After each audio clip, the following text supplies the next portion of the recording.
일본의 지역 돌봄 따라잡기입니다. 예.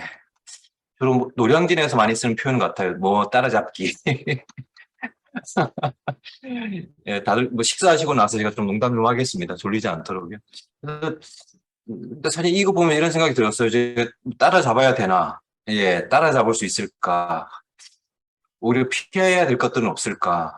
앞에 장승란 교수님께서 말씀을 주셨다시피, 그러니까 우리가 외국 사례를 고찰할 때, 뭐 선진 사례 또는 선언국의 사례로서 우리가 받아들일 때 굉장히 비판적인 인식이 필요할 것 같아요. 일종의 사회 실험이고 우리가 하지 못했던 어떤 시범 사업을 어떻게 보면 너무 감사하게도 실제 적용을 해 본 거잖아요.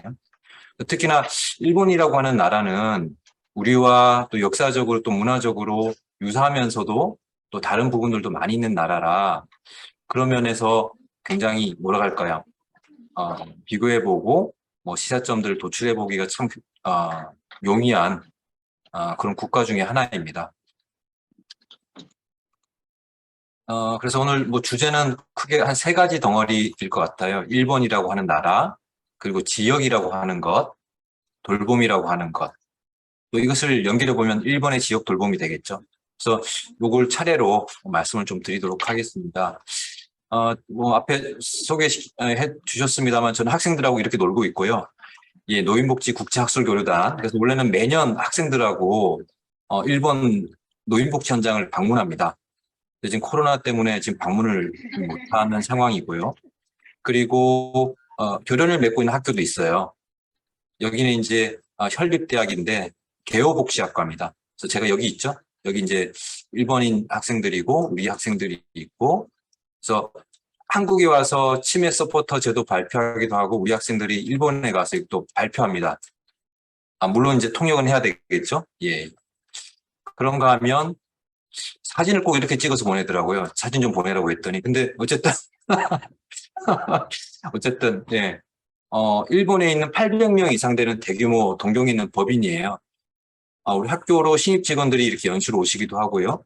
또 코로나 직전에 우리 학생들이 이렇게 취업을 했습니다. 여기 나란히 3명 앉아 있죠.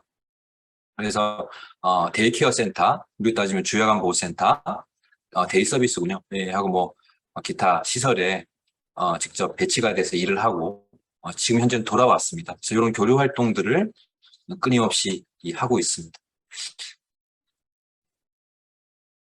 저도 이제 코로나 때문에 일본을 안 가본 지는 오래됐고요. 순서는 고령화와 지역돌봄 정책과 과제, 지역돌봄 현장과 가세. 그러니까 개념적인 내용, 정책적인 내용, 현장에 대한 내용 이렇게 한번 정리를 해봤습니다. 먼저 고령화 지역돌봄인데요. 일본이 직면하고 있는 노인이나 고령화 현상에 대해서는 우리나라에 많이 알려져 있습니다. 어떤 경우는 굉장히 뭐라고 할까요? 모범적인 대응 사례로 알려져 있고요. 아니면 굉장히 심각한 그런 사례로 또 알려져 있기도 합니다. 그 과정에서 일본 나름대로 지역 돌봄이 형성되어 왔었거든요. 일본의 고령화율은 제가 수정을 못했군요. 지금 제가 오전에 다시 한번 확인해 봤더니 거의 한 29% 수준입니다. 29% 수준이고요. 우리가 지금 현재 뭐 17%, 18% 이렇게 되고 있죠, 그죠? 예.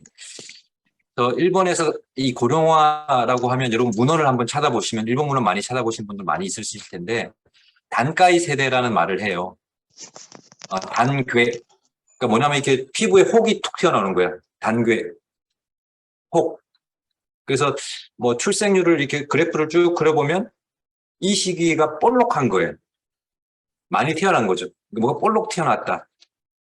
이걸 단가이 세대라고 하는데 우리로 말하면 베이비붐 세대입니다. 베이비붐 세대.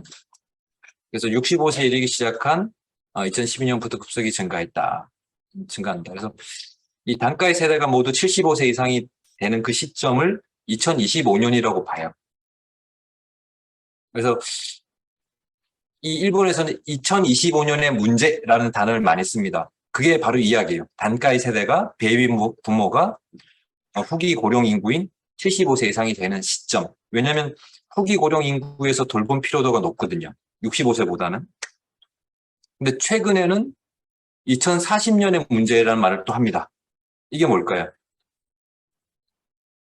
이들이 죽는 시기입니다. 그러니까 앞은 개호, 장기 요양의 쓰나미라고 부르면 뒤쪽은 죽음의 쓰나미입니다. 예, 그렇게 용어를 써요. 그러니까 한 집 걸 한 집이 이렇게 놓으시는 거예요. 근데 2040년이 되면 한 집 건너 한 집이 계속 돌아가시는.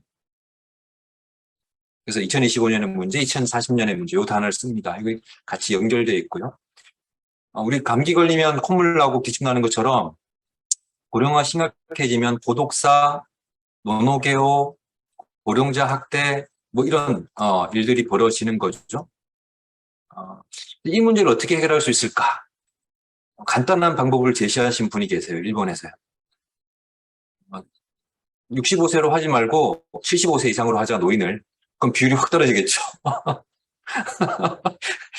근데 굉장히 좀 이게 뭐야 이렇게 생각하실 줄 모르겠지만 이 65세 이상의 노인이라는 걸 누가 정했습니까?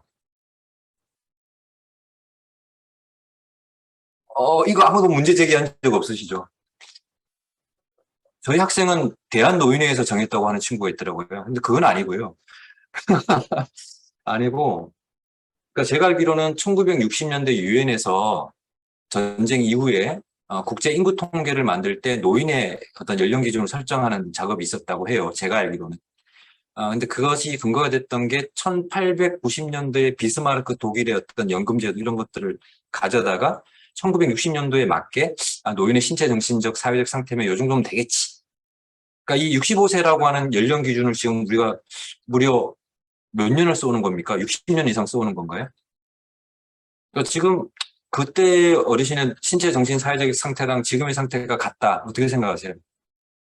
다르죠? 그러니까 충분히 75세 이상으로 해야 되는 거 아니야? 이런 논의를 해봄직도 한 거예요. 예, 그래서 실제로 그런 논의가 있습니다.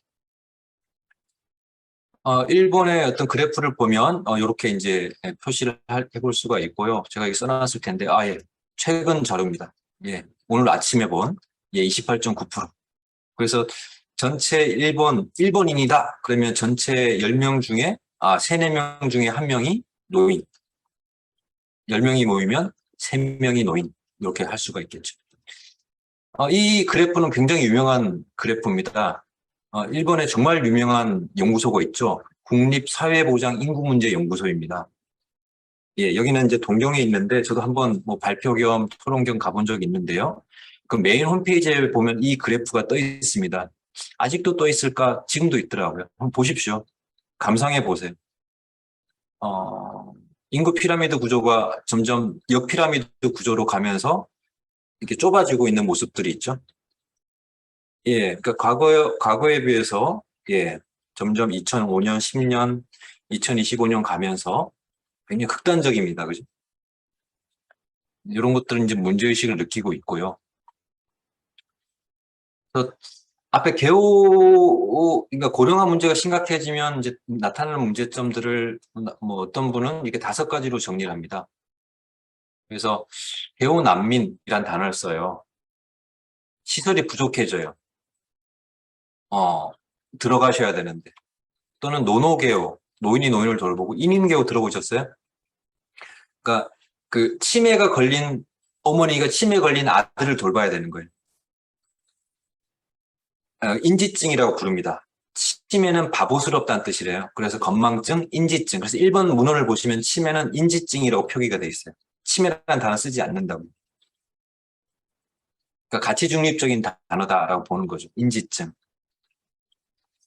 자, 그런데 여기 보시면 개호 위주라는 단어가 있고 지역소멸이라는 단어가 있는데요. 이걸 왜 써놨냐면, 그러니까 우리는 지역 소멸 문제를 오랫동안 이야기해왔는데 해법이 뭐였죠? 출생률을 높이는 거잖아요. 근데 일본은 이제 극단적으로 다다라서 그것도 이제 할 수가 없는 거예요. 그럼 인구를 유지하는 것은 출생, 사망, 또 세 번째 요소가 이동이잖아요. 그러니까 특히나 이제 좀 산간 지역 같은 경우는 대도시로 빠져나가요. 어르신들이 왜? 거기 가야 서비스를 받거든요. 그래서 지역 내에 커뮤니티 케어라고 하는 지역 돌봄의 인프라를 갖추고 돌봄 인력이 있고 관련 어떤 시설들이 있다는 이야기는 인구 이동을 최소화할 수 있는 장치인 거예요. 그래서 지자체들이 돌봄 시설을 건립하는 것들이 굉장히 중요한 업무 중에 하나가 됩니다. 우리처럼 님비가 아닌 거예요. 시설이 있어야 그 지역이 지탱이 되는 거예요. 그런 관점이 다르다. 또 고령자 학대, 독거노인 문제, 고독사, 청년 후견인 분쟁 이런 것들이 있습니다. 왼쪽에 뭐 사진은 대충 감은 오시겠지만 오늘 우리 마을에 몇 명 남았지? 이 숫자 현황판입니다. 어느 순간 이게 0이 되겠죠. 그리고 여기 이제 대기 노인의 규모입니다. 그래서 동경 같은 경우는 시설에 들어가려고 기다리는 사람이 4만 명이 넘어요. 참고로 우리나라 군병력이 60만입니다.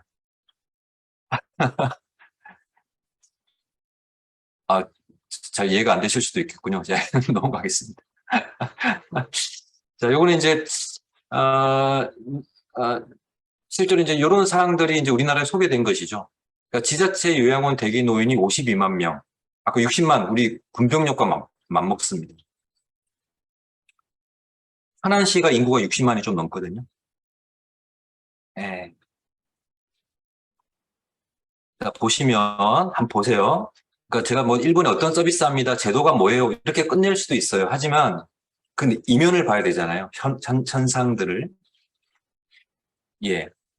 노인들 시설 좋은 수도권 몰려. 그렇습니다. 아까 말씀드렸죠. 이동, 지역 소멸.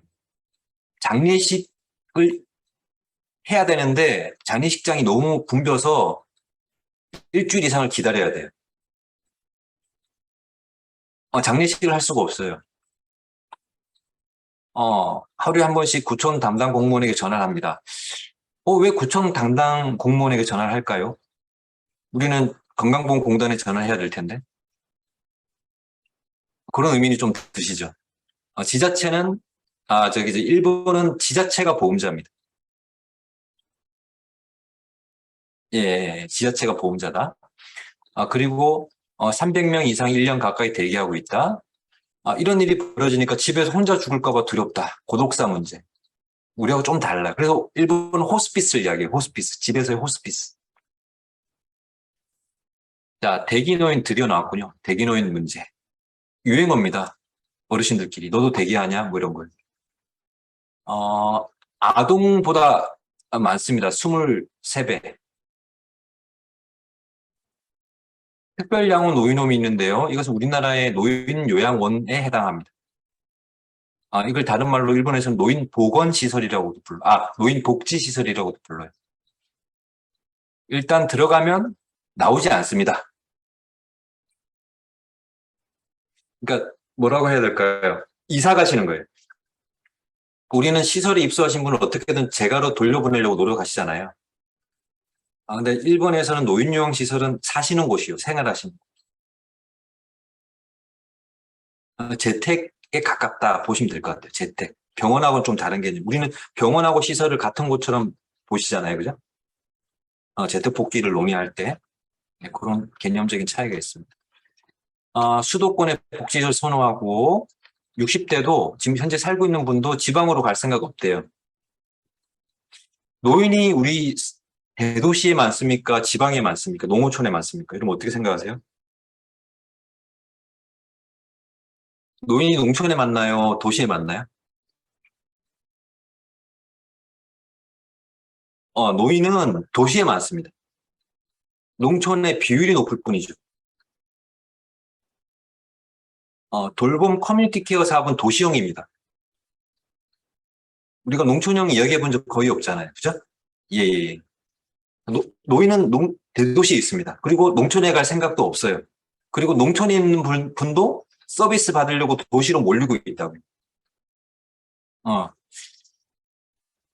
뭐 그 이유는 뭘까요? 이거죠, 뭐. 대도시에 이런 인프라가 몰려있기 때문이죠. 조금 이제 현황들, 개호살인이라고 하는 단어도 씁니다. 동반 자살이요. 그 부담을 이기지 못하고 간병살인 이렇게도 부르고요. 같이 죽고 싶다. 어머니가 그냥 죽었으면 좋겠다. 죽지 않는다. 이렇게 소멸 위기. 65세 이상이 60%래요.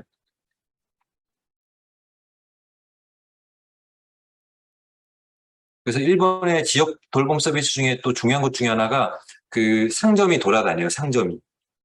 그래서 가게들이 문을 닫았으니까요. 우리 그 이동 도서관처럼 이동 상점. 아까 봤던 내용이고요. 예, 이렇게 표시를 해놓고 있습니다. 또 하나가 이제 치매, 인지증과 관련된 사항인데요. 7명 중 1명이 15%, 우리가 지금 현재 10% 정도 되나요? 10명 중에 1명? 우리가 8%였는데 아마 일본 한 15%. 숫자가 많고요. 462만 명. 감이 안 오시죠? 우리나라 아마 노인 인구가 지금 한 800만 되나요? 노인 인구 전체가 800만. 근데 일본은 치매 노인만 462만 명이에요. 자, 그리고 건강 수명, 평균 수명, 제가 이걸 적어 놓은 이유가 뭐냐면, 일본에서 돌봄과 관련돼서 매우 중요한 지표로 씁니다. 건강 수명, 평균 수명 빼기 건강 수명이 뭘까요?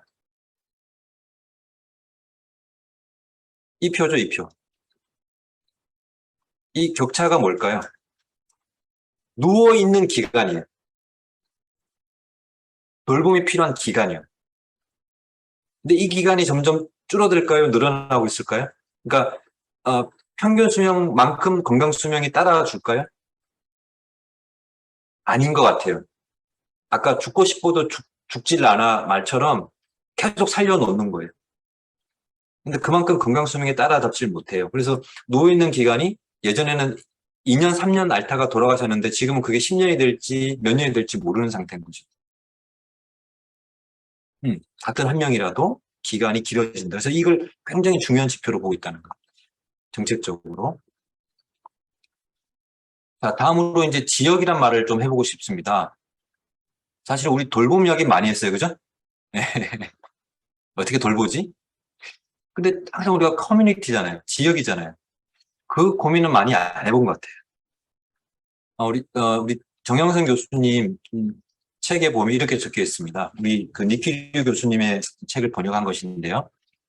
커뮤니티 케어는 주고받는 서비스도 중요하지만 그에 앞서 그러한 서비스들이 교환되는 지역에 방점이 있는 것이다. 니키류 교수님은 지역이 지칭하는 범위와 지향하는 강조점은 각각 차이가 있지만 개개인의 삶을 유지하는 곳, 그리고 이 모든 보건의료 서비스의 중심에 있어야 된다. 그러니까 지역 돌봄이란 말에서 우리가 돌봄에 너무 매몰되는데 지역이란 말을 빼먹으면 안 된다는 거죠. 그러니까 지역을 어떻게 이해할 것인가. 우리가 지리적, 오늘도 이야기했습니다. 주민등록 번호 기준으로 할 거냐, 할 것이냐. 여기 회사에 통근하는 사람들, 학생들, 자취하는 사람들까지 포함할 것이냐. 그러니까 앞쪽이 지리적 지역사회고요. 두 번째 개념이 이제 기능적인 부분입니다. 어떻게 해야 될까요? 정부 정책은 주로 여기죠. 지리적 지역사회, 그죠? 실제 거주지, 등록지. 근데 중앙대 앞에 흑석동에 지금, 거기는 많이 거주지 이전하셨겠네요.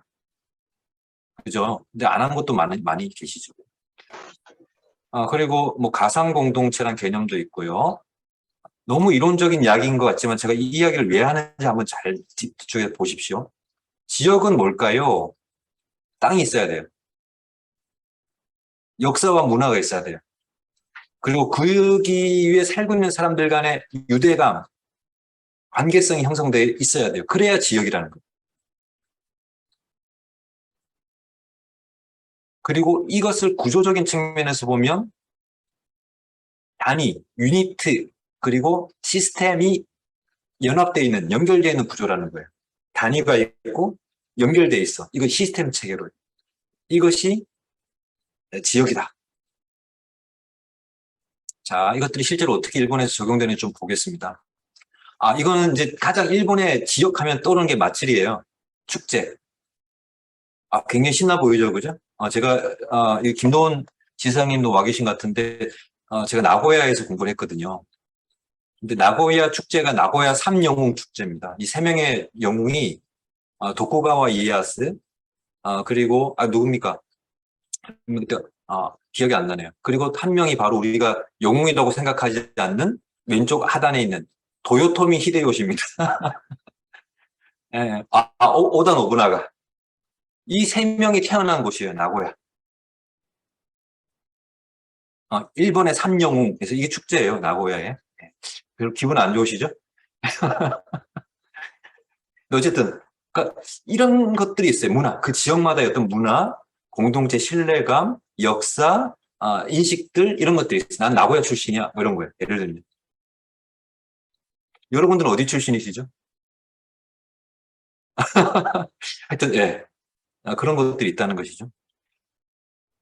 자, 그래서 이 말과 연결해서 지역력이란 말을 씁니다. 사실 우리 많이 써요. 지역의 힘, 지역의 힘. 그러니까 지역이 안고 있는 문제에 대해서 주민이 관심을 가지고 있는가? 뭔가 해결해 나가려고 자기들이 주체적으로 움직이는가? 이런 것이에요. 지역력.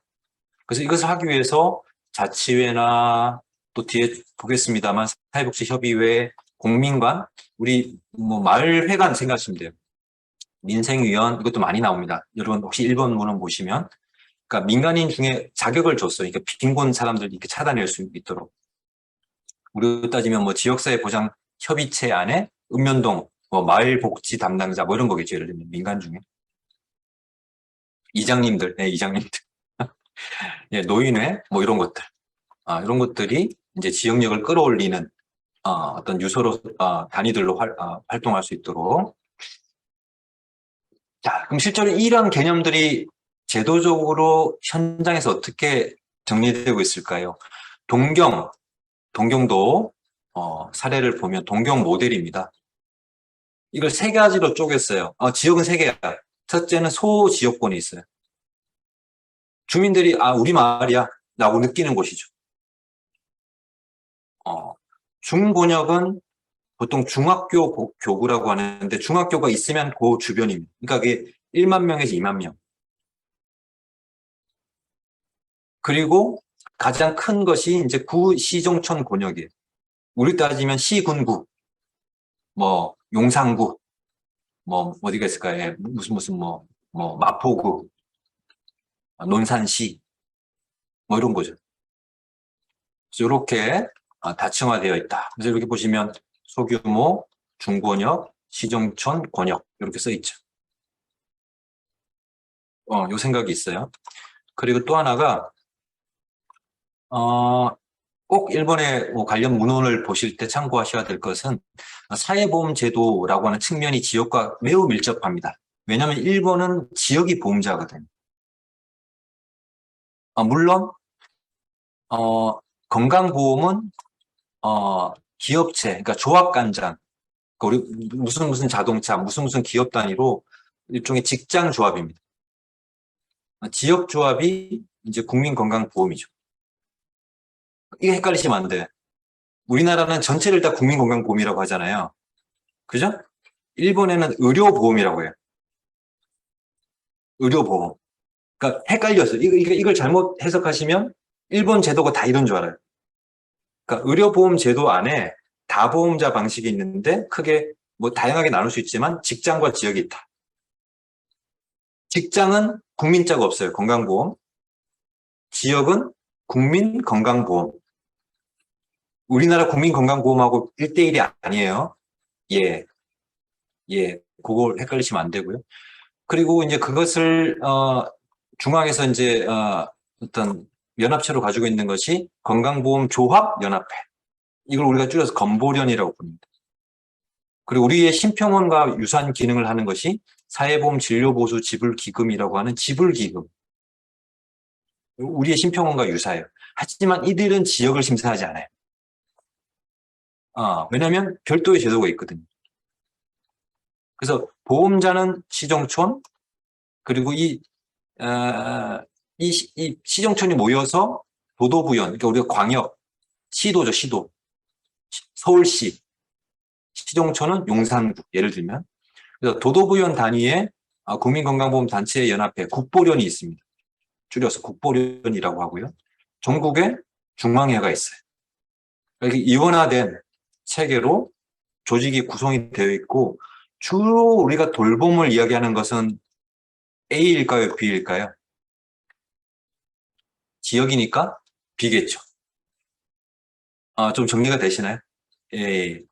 그 개업보험은 특히 이제 시정촌과 도도부연이 이제 책임을 가지고 있는 거죠.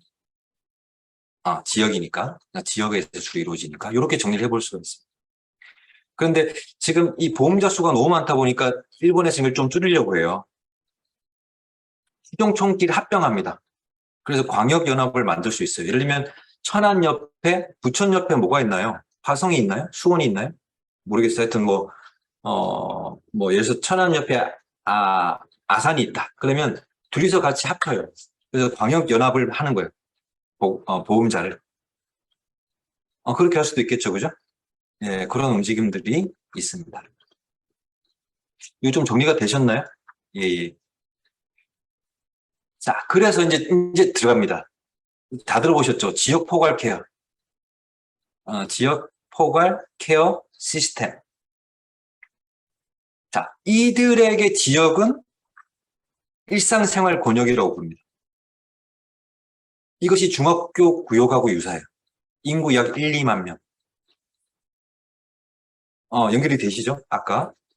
그리고 일본에서 의료는 지역 의료라고 하고 지역 의료 구상이라고 하는데 이것은 2차 진료권이 기본이에요. 자, 이것은 평균 약 40만 명. 그래서 의료법 개정에 따라서 지역 의료권. 그래서 1차 의료권은 진료소. 일본에는 의원이라고 하지 않아요. 진료소라고 해요. 진료소가 의원이에요. 2차는 이제 입원 치료. 3차는 좀 특수한 화상 치료나 장기 이식. 그리고 선진 의료라고 해서 이거까지 말씀드려야 될지 모르겠는데 일본은 혼합 진료가 안 돼요. 비급여가 없어요. 그러니까 이거 자료 비교할 때 유의하셔야 돼요. 우리는 급여만 놓고 비교를 하는데 일본은 비급여 자체가 없다고요. 존재치 않아요. 혼합급여를 원칙적으로 금지. 다만 이제 선진 의료라고 그래서 외국에서 새롭게 도입되는 어떤 기술에 대해서는 그걸 할 수 있도록 제한적으로 풀어놓는 기관들이 몇 개가 있는 거예요. 그게 이제 적용이 되겠죠. 만약에 본인이 어떤 서비스를 받는데 급여하고 비급여를 섞어 내가 본인 부담 다 낼게. 이 보험 안 됩니다. 근데 저 할 거예요. 섞는 순간 전체가 비급여가 됩니다. 본인 부담 다 하셔야 돼요. 그게 이제 혼합 진료 금지라고 부릅니다. 그 논란이 계속 있었는데, 그래서 지금 어떻게 좀 정리가 됐는지 혹시 아시는 분 있으면 말씀을 좀 주시면 좋을 것 같아요.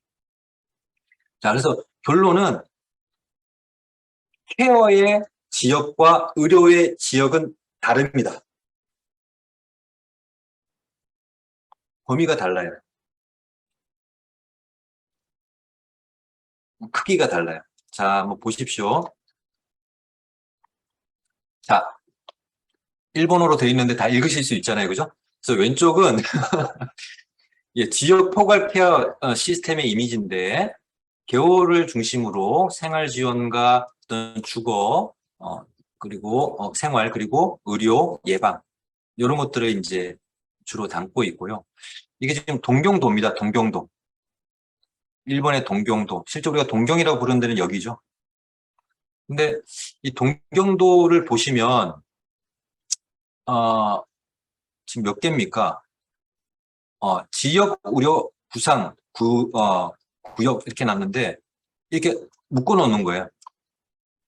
하나의 어떤 지역을 의료권으로 묶어요. 근데 이 의료권 안에 여러 개의 시가 들어가 있습니다. 여러 개의 구가 들어가 있어요. 그리고 왼쪽 하단에 보시면 여기가 뭐죠? 이름이 제가 적어놨었는데 고다이라시 코다이라시인데 이 코다이라시가 어디 있냐면 여기에요. 여기 요거 제가 커서 보이시죠? 요거 조그만 거. 이 코다이라시를 생활 권역으로 몇 개로 쪼개놨습니까? 하나, 둘, 셋, 넷, 5개로 쪼개놨네요. 그러니까 이 생활 권역이 앞에 말씀드렸던 지역 포괄 케어의 활동의 장이 돼요. 각각이. 그리고 의료는 2차 의료권이 이제 활동의 어떤 구역이 된다는 겁니다. 정책적인. 다르죠, 그죠? 예. 그리고 여기 표시가 잘 모르겠지만 지역 포괄 지원 센터 나중에 말씀드릴 텐데 그 센터가 이 생활권마다 이 고다이라시는 2개씩 설치가 되어 있네요. 하나, 둘. 하나, 둘. 여기는 하나네요. 하나, 둘. 하나, 둘. 그러니까 지역포괄지원센터를 권역을 나눠서 하나나 두 개씩을 설치해놨군요. 이렇게 정리를 해볼 수가 있어요. 지역을, 땅을 놓고 봤을 때. 자, 그리고 이런 개념들은 정책적으로 활용합니다. 위에 그림은 급성기일 경우에, 시내로 몰리네요. 시내로 몰리네요. 그죠? 급성기일 때. 우리가 구역을 나눠놨지만, 만성기일 때는요, 밖으로 빠지네요. 밖에 이런 시설이 많은 모양이죠. 그리고 이쪽은, 야마나시県, 그러니까 야마나시현이라고 하는데, 여기도 역시 이렇게 그 의료권이 나눠져 있죠. 2차 의료권이. 여기 보시면 전국의 시설은 6.7개인데 우리 시는 7.0개야. 일반 진료소, 의원은 전국에 78.5개인데 우리는 인구 10만 명당 80개야. 이런 기준을 쓴다고요. 그럼 80개가 적정한 건가? 일본에서는 밸런스라는 개념을 많이 씁니다. 밸런스. 그러니까 절대치가 없어요. 내가 보험료를 냈으면 다른 지역과 차별받지 않는 게 중요한 거죠. 그러니까 평균적으로 밸런스. 많다 적다. 그리고 여기는 히로시마현이죠. 히로시마현에 7개의 어떤 2차 진료권이 있는데 최대 6,634개의 병상을 줄이겠대요. 그래서 각 그 진료권별로 병상 수를 몇 개씩 줄이는지를 이렇게 카운팅해 놓은 거예요. 이것이 작동되는 이유가 뭐냐면 일본은 병상 수를 지역에 따라서 통제를 합니다. 그러니까 병상 수가 좀 남아 있어야 새롭게 병상 수 증설이 가능해요. 계획한 것에 따라서 그래서 굉장히 강력하게 지역의료 구상 안에서 통제하고 있는 걸로 저는 그렇게 알고 있습니다. 우리는 서울에 다 몰려 있죠, 그죠? 네. 자, 지역포괄 케어의 주체는 어딜까요? 예, 저 무슨 정리하다 보니까 문제가 된 것 같은데 답은 시정촌입니다. 예, 지역의료 구상의 주체는 우리 따지면 광역시도, 도도부연이고요. 자, 그렇다면 우리가 지금 관심 있어 하는 지역 포괄 케어 시스템에서의 의료는 뭘까요? 그러니까 결국에 1차 의료권이 중심이 될 수밖에 없어요. 2차는 훨씬 더 폭넓으니까요. 여러 개 지역을 지자체를 아우르니까요.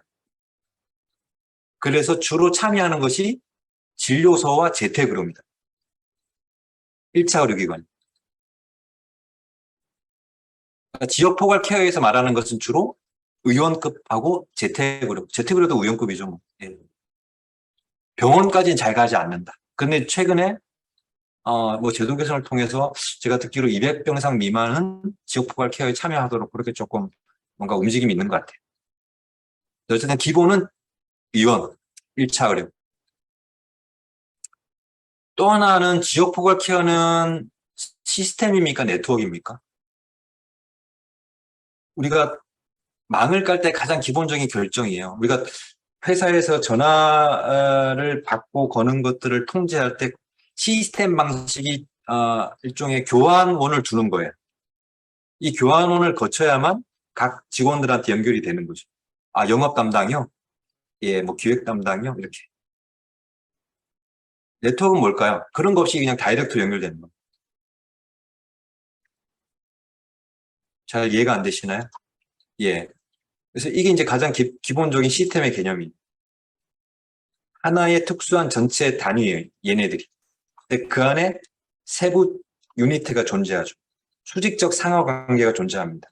이들 간의 협업보다는 본인들이 맡은 일을 제대로 수행하는 게 중요해요. 가장 대표적인 시스템 체계가 보건소예요. 보건소, 보건진료소, 보건지소요. 거꾸로 했나요? 보건소, 보건지소, 보건진료소. 중앙치매센터, 광역치매센터, 지역의 치매센터. 이게 시스템 체계예요. 네트워크망은 각각의 유닛이 존재하면서 이들이 협업하는 구조예요. 어디로 들어가든 연결됩니다. 일로 들어가든 일로 들어가든. 자율적인 참여, 공유, 평등한 이치, 중복적인 참여. 우리 이렇게 A란 일 할게요. 우린 이렇게 B란 일 할게요. 우리 이거 가능해요. 지역 포괄 케어는 시스템입니까? 네트워크입니까?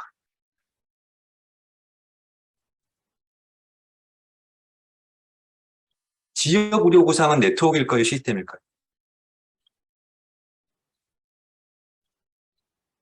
지역 의료 구상은 제 생각에는 시스템에 가깝습니다. 1차 의료, 2차 의료, 3차 의료. 순서가 있죠. 지역 포괄 케어는요. 네트워크라고 봅니다. 다양한 주체들이 참여하죠. 협업해서 사업을 합니다. 누가 먼저고 뒤에가 없어요. 평등한 이치에서요.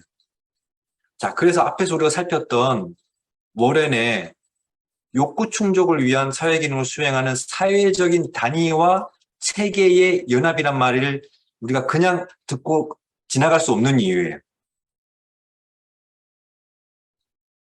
자, 그럼 여기서 제가 또 질문을 던지겠습니다. 우리나라가 지금 하고 있는 지역사회 통합 돌봄 커뮤니티 케어 사업은 시스템입니까? 네트워크입니까?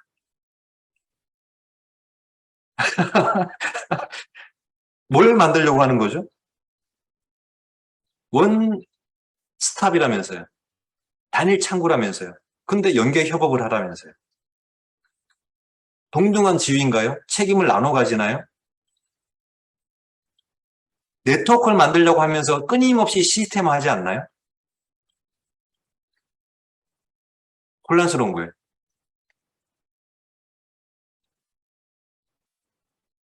자, 뭐 시설 케어부터 탈시설화, 지역사회 보호 이렇게 쭉 흐름들이 있고요.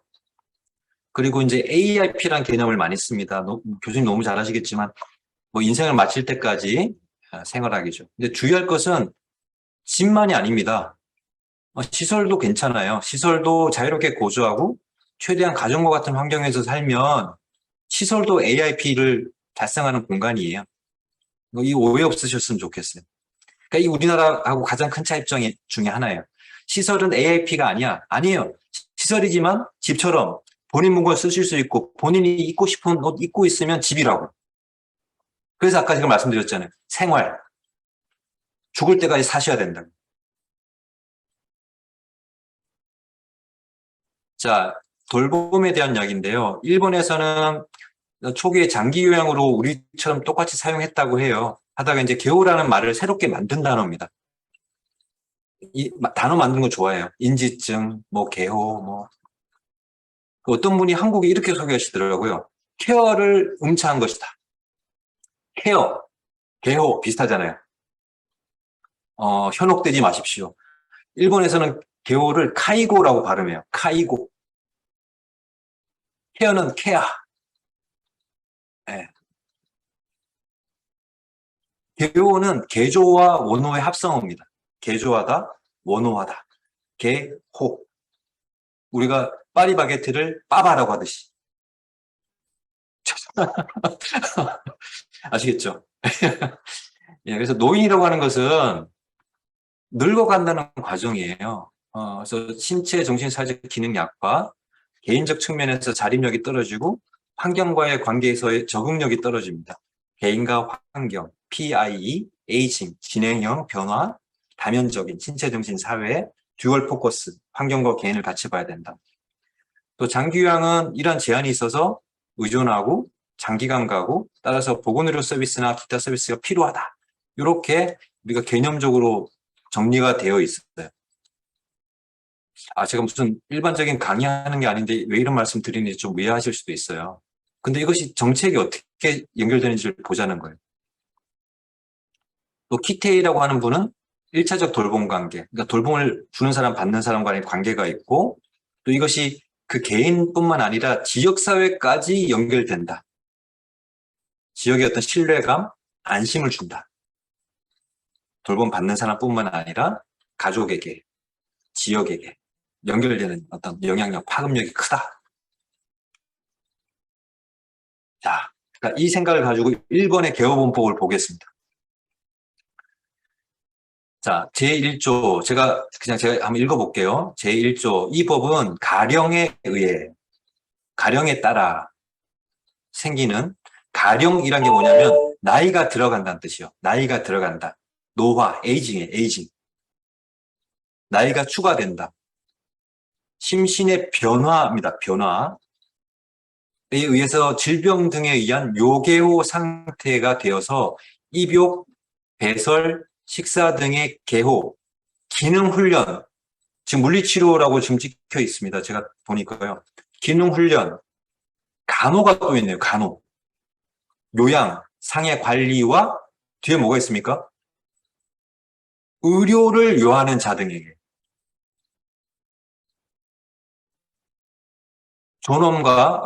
존엄을 유지하는 것이죠. 유지하고 가지고 남아있는 어떤 능력, 잔존 능력을 따라서 자립적인 일상생활을 영위할 수 있도록 하는 게 목적이에요. 굉장히 구체적이죠. 필요한 보건의료 서비스 및 복지 서비스에 관한 급여를 하는 겁니다. 자, 그 제가 앞에서 읽어드렸던 부분들이 이런 내용들이죠. 뽑아본다면. 그죠? 자, 이 내용들을 보시면 어때요? 앞에 우리가 말했던 돌봄의 어떤 개념들이 녹아있죠. 돌봄을 어디까지 볼 것인가? 의료를 포함시킬 것인가? 뺄 것인가? 재활, 물리치료, 작업치료를 넣을 것인가? 뺄 것인가? 논란을 이야기할 필요가 없어요. 왜? 법에 써 있잖아요. 의료라고. 재활이라고 써 있잖아요. 자, 여기도 보세요. 개호본법 2조 보시면 요교 상태가 돼서 경감 또는 악화를 방지한다. 그러니까 이 요교 상태가 이제 악화되는 것을 요교 상태를 경감시키거나 요교 상태가 악화되는 것을 방지하는 게 목적이지 건강 상태를 개선시키는 게 목적은 아니다. 건강 상태 개선은 누구의 역할일까요? 개호가 아니라 누구의 역할일까요? 의료의 역할이죠. 건강보험의 역할이죠. 우리는 악화를 방지하는 거야. 유지하는 거야. 이게 목적이야. 자, 그리고 뭐 하라? 의료와 연대하라. 또 나왔어요. 피보험자를 선택에 따라서 선택권을 적절한 보건의료 서비스, 다양한 사업자와 시설, 종합적이고 효율적인 제공, 그리고 무엇보다 잔존 능력, 그 사람이 하고 있는 것들을 이용해서 자립시켜주는 데 방점을 가져라. 모든 걸 다 해주려고는 하지 마라. 셀프 케어 해라 라는 이야기. 이런 내용들이 법에 담겨 있습니다. 자, 그런가 하면 종사자 처우에 관한 법률인데 여기는 이런 내용이 있어요. 아주 재미있게. 고령자 등이 안심하고 살아갈 수 있도록 하는 사회를 실현하기 위해서 돌봄 종사자들의 처우를 개선한답니다. 그러니까 처우 개선은 목적이 아니야. 수단이지. 왜? 지역에 있는 주민들이 안심하고 살아갈 수 있도록 하는 게 목적입니다. 처우 개선 자체가 목적이 아니라고요. 그 지역을 유지하는 게 목적입니다. 그래서 앞에서 말씀드렸던 그런 철학들이 법안에 담겨 있어요. 자, 그럼 우리나라 법을 한번 봅시다. 어떤 철학이 느껴지시는지 한번 보세요. 한국의 노인장병보험법이에요. 이 법은 고령이나 노인성 질병 등의 사유를 일상생활 혼자 수행하는 노인 등에게 신체활동, 가사활동, 장기요양급여에 관한 사항을 규정해서 노후의 건강 증진을 하겠답니다. 생활 안정을 도모하고 갑자기 가족의 부담을 덜어주겠대요. 그래서 국민의 삶의 질을 향상하도록 한대요. 이게 무슨 소리죠?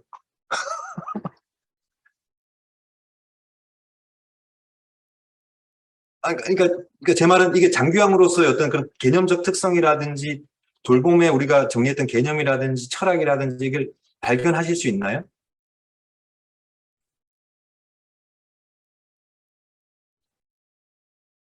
그러니까 굉장히 포괄적이죠. 애매하고요. 이러다 보니까 장기요양에서 의료는 뭐 해야 되나? 작업치료도 해야 돼? 물리치료는 장기요양이야? 영양 서비스 해야 되나? 뭐 이런 얘기가 오고 갈 수밖에 없는 거예요. 명확히 정리를 안 해줬거든요, 법에서. 자, 근데 노인복지법을 보면 이렇게 돼 있어요. 이거 처음 보시는 분은 깜짝 놀라시더라고요.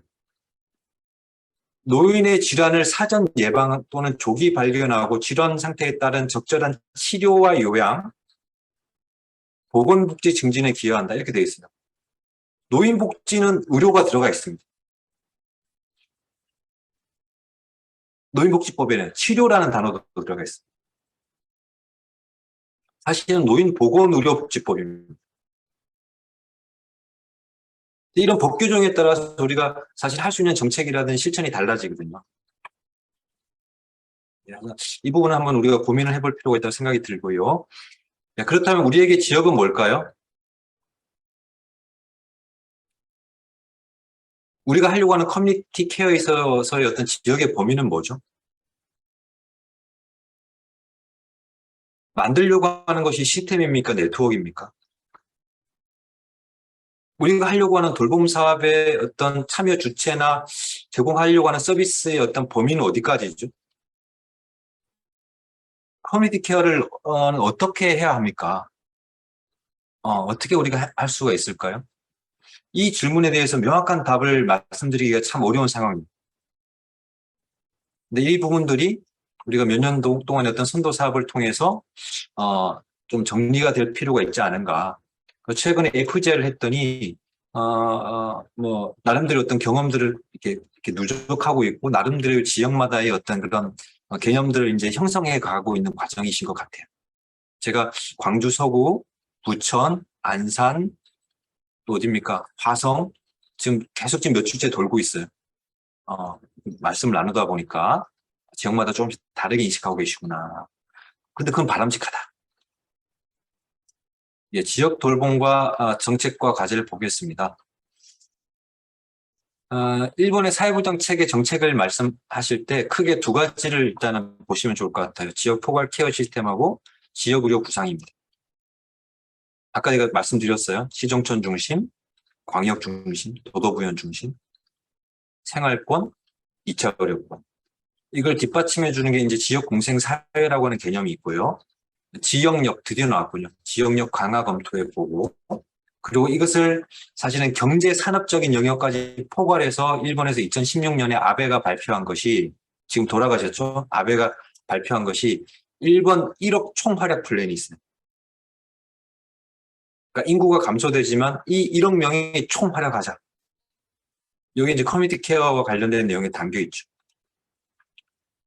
자, 그래서 75세가 되는 나왔죠, 그죠? 2025년. 여기가 타겟이에요. 목표 지점이에요.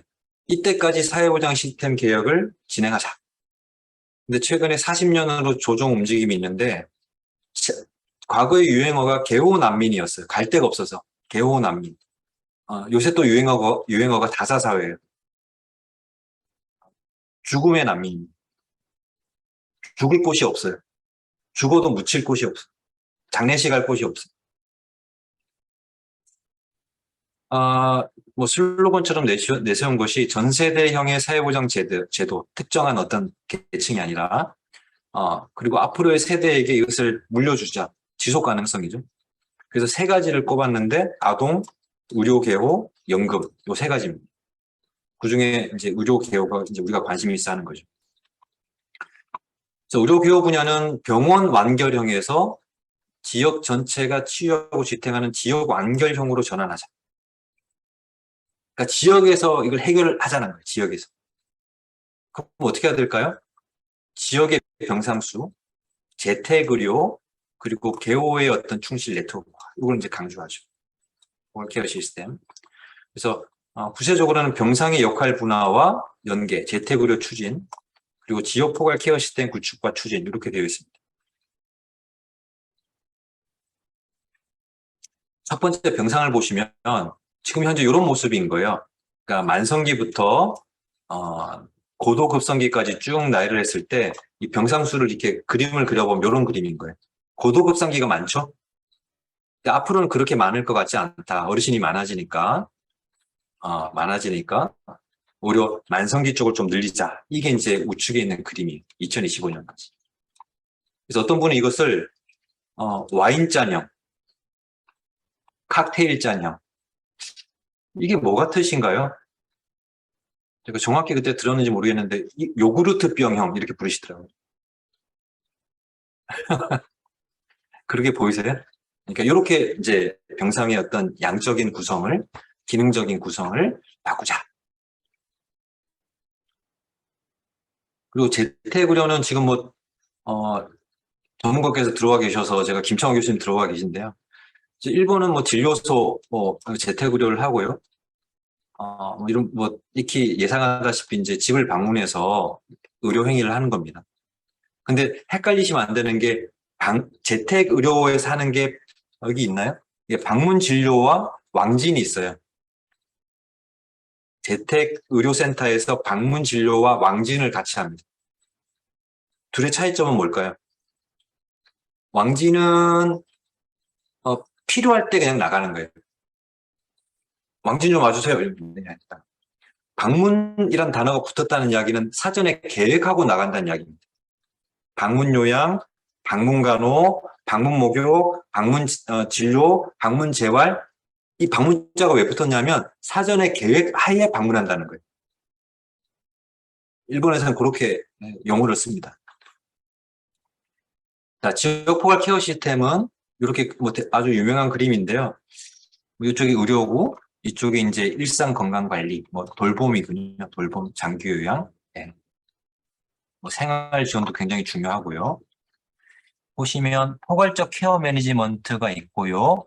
안에 재택의료, 지역 포괄 지원센터, 그리고 민간의 공공도 있습니다만 케어 매니저, 요 세 개가 작동하는 거예요. 조종자로서 작동하는 체계다. 지역포괄지원센터 이야기를 하고 이제 넘어가면 될 것 같은데요. 그래서 일본에서 이제 고령화 속도가 문제였다면 이제 양이 문제인 거예요. 너무나 많아요, 어르신들이. 그래서 특히나 이제 홀몸 노인들, 또 치매가 있는 노인도 너무나 많고요. 지금 서비스 체계로는 이걸 대응할 수 없다. 우리랑 똑같아요. 우리가 너무나 많이 했던 분리되어 있고 분절적이고 연계가 되지 않는다. 그럼 어떻게 하지? 지역 포괄 케어 시스템을 만들자. 지역 포괄 케어 시스템이 언제 성립되었는가라는 데에 대해서는 다양한 이견이 있는데 출발점을 보면 보건의료 쪽에서 하신 게 좀 빨랐던 것 같다는 내용이 많아요. 그러니까 국립병원이나 민간병원에서 이제 입원 서비스만 주로 하다가 외래 서비스만 하다가 이제 지역으로 나가기 시작하신 거죠.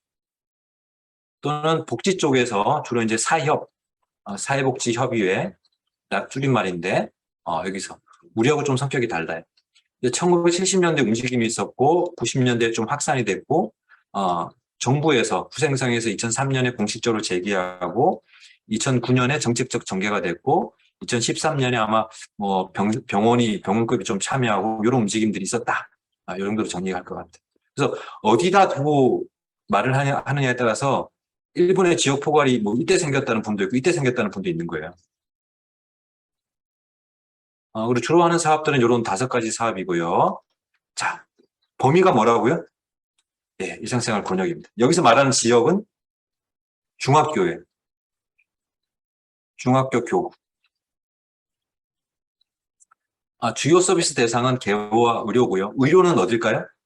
주로 의원급. 이제 왠지 아시겠죠? 그죠? 앞에 제가 설명을 장황하게 드렸잖아요. 그냥 이것만 보시면 그렇구나 하실 텐데 사실 그런 배경이 있었다고.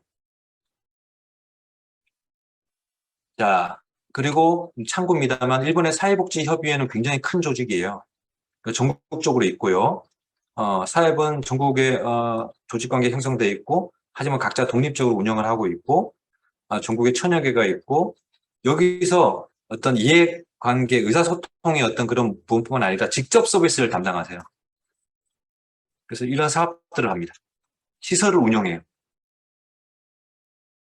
우리로 따지면 사회복지협의회가 시설을 운영을 해요. 지자체를 대신해서 복지사업을 수행하고.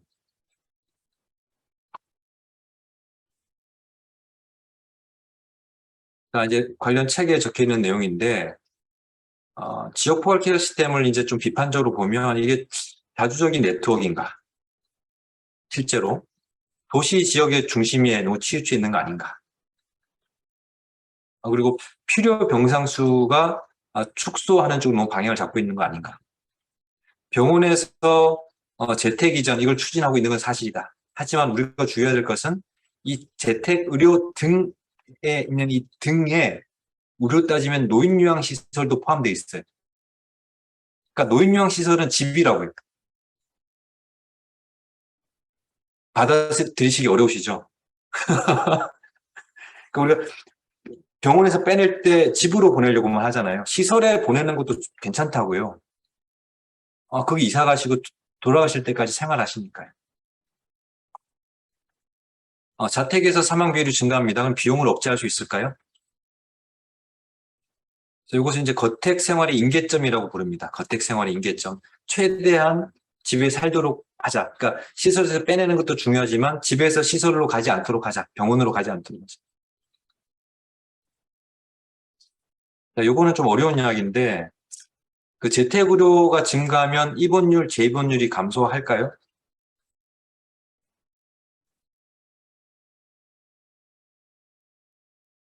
그렇다면 이것이 활성화되면 그 지역에 필요한 병상 수가 감소할까요? 휴면 병상 수가 증가할까요? 임계점을 높이면 거주 기간이 연장될까요? 병원에서 시설에서 입소 비율이나 기간이 감소할까요? 그렇게 되면 자택에서 돌아가시는 사람들의 숫자가 늘어날까요? 또 우리가 보통 병원에서 돌아가시기 전에 많은 서비스를 이용하시잖아요. 그러니까 이 각각에 대해서 질문을 던질 수가 있고 이것이 지표로서 관리 가능하다는 거예요.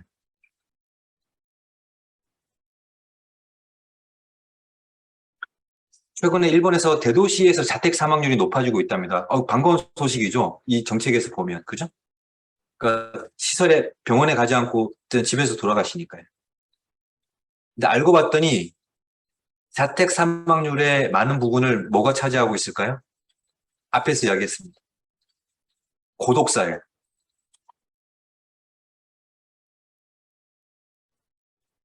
지역포괄지원센터는 제가 뭐 동영상이 있는데 나중에 뭐 기회가 되면 지금 시간이 예, 예. 그래서 지역에서 자립된 생활을 하도록 지원하고 지역 지원 사업을 하도록 그래서 주임 케어 매니저, 보건소, 사회복지사 등의 직원이 배치되어서 활동합니다. 앞에 말씀드렸듯이 시군구 단위의 2만 명, 3만 명 정도의 한계. 이렇게 3명이서 근무해요. 보건사라는 자격이 있거든요. 주임 케어 매니저, 그리고 개호복지사. 하는 일들은 주로 이렇게 되어 있고요. 개호 예방 사업, 예방과 관련된 사업입니다. 그래서 어떤 분들이 그 일본에 출장 갔다 와서 지역포괄지원센터가 모든 것을 다 아는 것처럼 생각하시는데 아닙니다.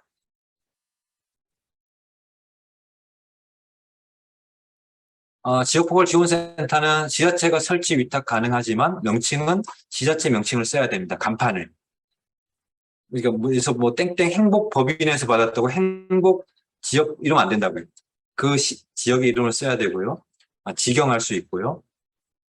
그래서 주로 요지원자, 우리가 따지면 예방이 필요하신 분은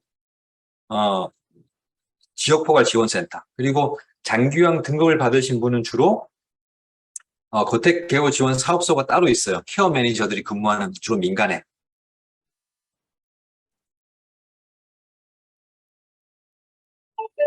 그래서 민간과 협업해서 요계도에 따라서 구분해서 관리하는 방식이지 지역포괄지원센터가 모든 돌봄 대상자를 관리하지 않는다고요. 그러니까 3가지 지점이 있어요. 첫 번째는 개호도가 낮은 사람은 지역포괄지원센터, 개호도가 높아요, 집에 계셔요, 그 민간의 거택개호 지원 사업소, 케어 매니저 사업소. 그리고 시설에 계셔요, 시설에는 케어 매니저가 반드시 한 명씩 배치되어 있습니다. 이들이 셋이서 협업하는 거예요. 담임 선생님이 바뀌는 거예요. 내 증상에 따라서. 담임 선생님. 그리고 같은 자격이고요. 그래서 이들은 그리고 그 외에 이제 자조, 공조, 호조, 공조라고 하는데 요거는 이제 지역 포괄 시스템을 좀 강화하기 위한 목적으로 강조를 합니다. 스스로 할 수 있는 것 하자. 서로 돕자. 뭐예요, 그는? 공적으로 지원할 건 하자. 그리고 여기는 함께 지원할 것들, 연대의 원리. 그리고 이것은 지자체의 어떤 행정력, 지자체가 지원하는 서비스 이런 것들을 조합해서 우리가 지역포괄 케어 시스템 이것들을 뭐 뒷받침하자. 이런 것들이 또 뭐 슬로건처럼. 일본 친구들 이런 그림 잘 그리죠. 뭐 이게 중요한 건 아니고요. 그래서 자조, 호조, 공조, 공조. 네. 이렇게. 이것이 바로 여러분 일본의 케어 매니저 자격증이랍니다. 너무 단순하죠? 예, 어쨌든. 일본에는 이제 우리와 달리 케어 매니저 자격 제도가 이제 법적으로 정해져 있고요. 법적 명칭은 개호 지원 전문원입니다. 개호 지원 전문원. 그리고 현장에서 그냥 케어 매니저 이렇게 부르죠. 그래서 여러분 뭐 예측하다시피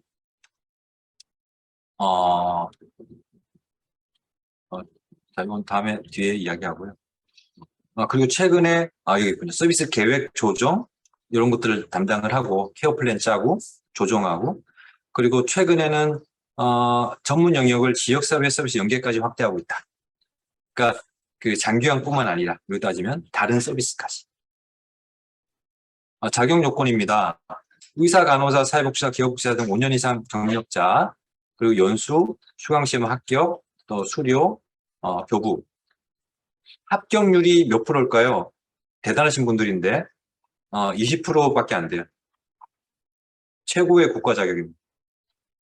그런데 이 분들을 지역포괄 지원센터 시설마다 한 명씩 그리고 재택, 지역의 민간 사업소에 한 명씩 다 뒀다고. 그러니까 이들끼리 협업합니다. 그리고 어르신도 늘상 알아요. 케어 매니저한테 내가 서비스를 받는구나. 조정을 받는구나. 내가 어딜 가든. 그래서 시설에서의 그리고 재가에서의 어떤 업무들이 조금씩 구별이 되어 있죠. 근데 뭐 실제로 수행하는 것은 대동소이합니다. 다만 이제 재가는 여러 개 사업자들이 참여하니까 이걸 조정해야 될 역할들이 있겠죠. 자, 업무들이고요. 업무들. 네. 혹시 뭐 지금 제가 하다 보니까 내용이 너무 많고 말이 빨라져서 뭐 다른 데 배포하지 않는다는 전제 조건 하에 여러분 혹시 뭐 필요하시면 제가 PDF로 드릴 테니까요. 활용하시면 좋을 것 같습니다. 제가 이야기하면 학생들이 볼펜을 딱 놓더라고요. 근데 뭐 그렇게 생각하지 마시고, 예. 예. 이것이 바로 일본의 케어 매니지먼트 할 때, 어세스먼트 도구입니다. 그래서 뭐 식사 상태 이런 것들을, 완전 도움, 부분 도움, 뭐 자립, 이렇게 이제 체크 하는 거죠. 이건 이해가시죠, 그죠? 식사 상태, 이동 상태, 배설 상태, 체크, 어르신의 건강 상태, 체크. 근데 여기서 끝나는 게 아니라고요. 어르신이 예를 들면 구강 뭡니까? 뭘 볼까요? 조리가 수술하고 계시네요. 식사 준비를 수술하고 계시네요. 그러면 이것을 목표를 설정합니다. 이거 유지하자.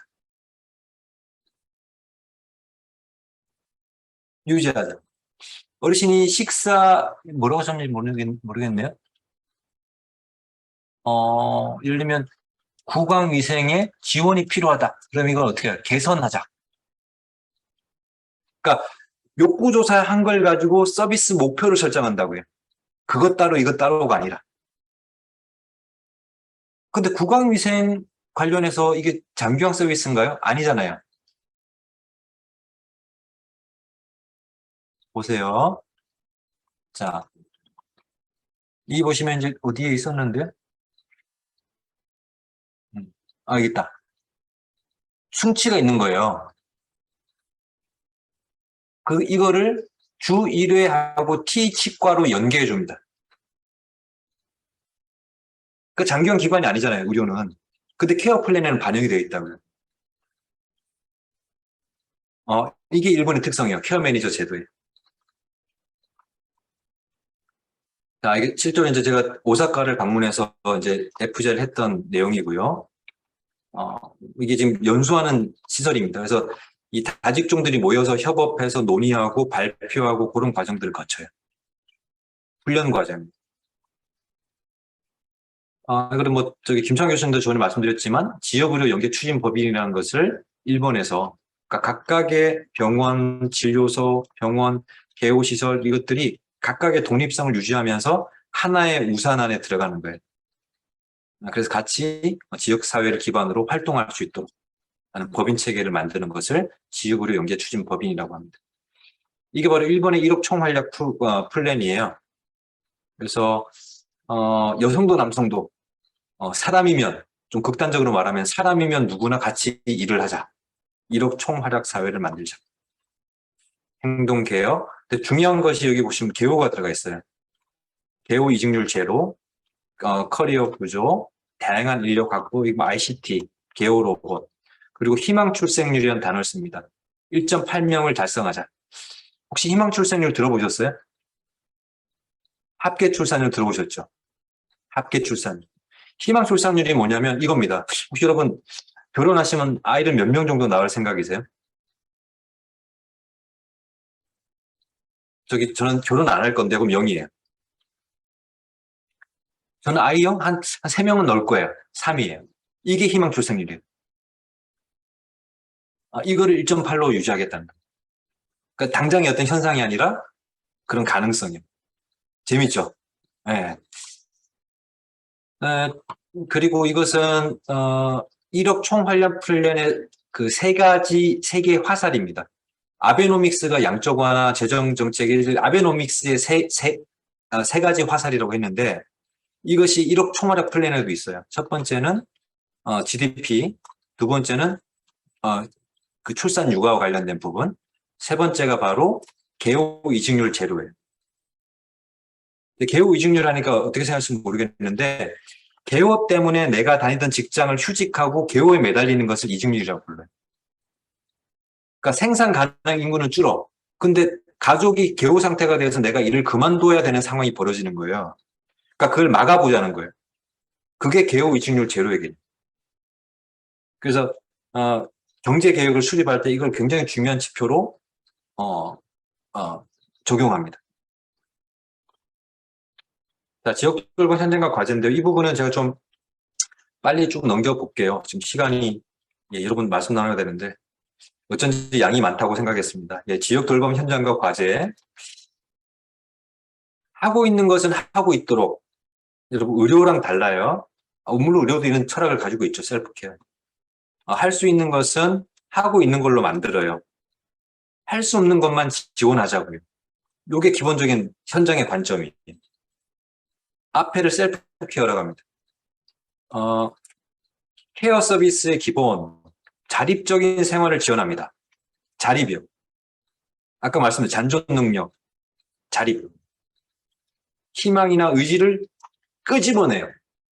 밥 먹기 싫어. 밥 드셔야죠. 이렇게, 글쎄요. 의지를 끄집어내요.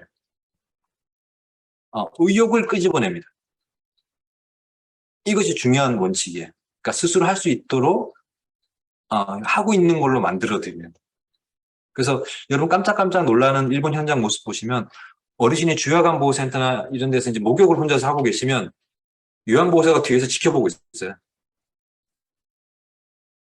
간접 지원이죠. 하고 있으니까 그냥 안전만 확인하는 거예요. 어르신이 청소하고 있어요. 그럼 옆에서 약간만 도와줘요. 왜? 어르신 청소할 수 있으니까. 그걸 대신해 드리지 않아요. 그러면 그 순간부터 후천적 무능력 상태로 몰아가거든요. 자, 이 제공기록지도 여러분 뭐 체크하도록 되어 있고요. 재밌는 건 요건데 이걸 하루에 한 장씩 씁니다. 그래서 할아버지가 오늘 점심을 조금만 드셨어요. 할머니 저녁에 좀 더 챙겨주세요라고 쓰는 거예요. 그러면 할머니가 저녁에 오셔서 밥을 좀 더 챙겨 드리겠죠, 설마?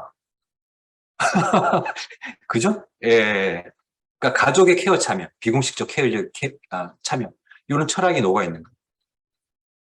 단순히 행정적인 게 아니고. 그리고 서비스는 방문계부터 통속에, 단기 체계계, 주거계, 입소계 이렇게 쭉 다양한 어떤 이용자의 어떤 이용 패턴에 따라서 이렇게 쭉 나열이 되어 있고요. 이게 일본의 서비스입니다. 장기 요양에. 정말 많죠? 이렇게 많을 필요가 있을지 저는 사실 잘 모르겠어요. 하지만 뭐 그들의 문화적인 성격이니까. 특히나 이제 지역 밀착형 서비스 이런 것들이 있고요. 여기는 제가 갔던 시설인데요.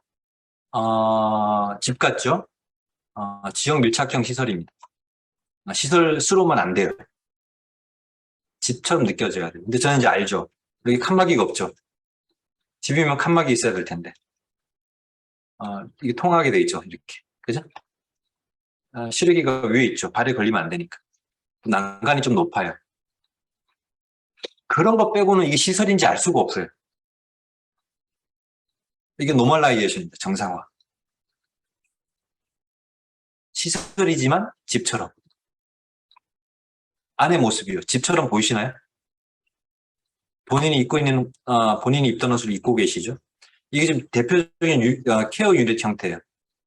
이쪽이 레지덴셜 거주 유닛 두 개를 묶어서 케어 유닛, 이것이 층층이 쌓여서 관리 유닛이 됩니다. 그리고 이 안에서 이루어지는 서비스를 유니트 케어라고 해요.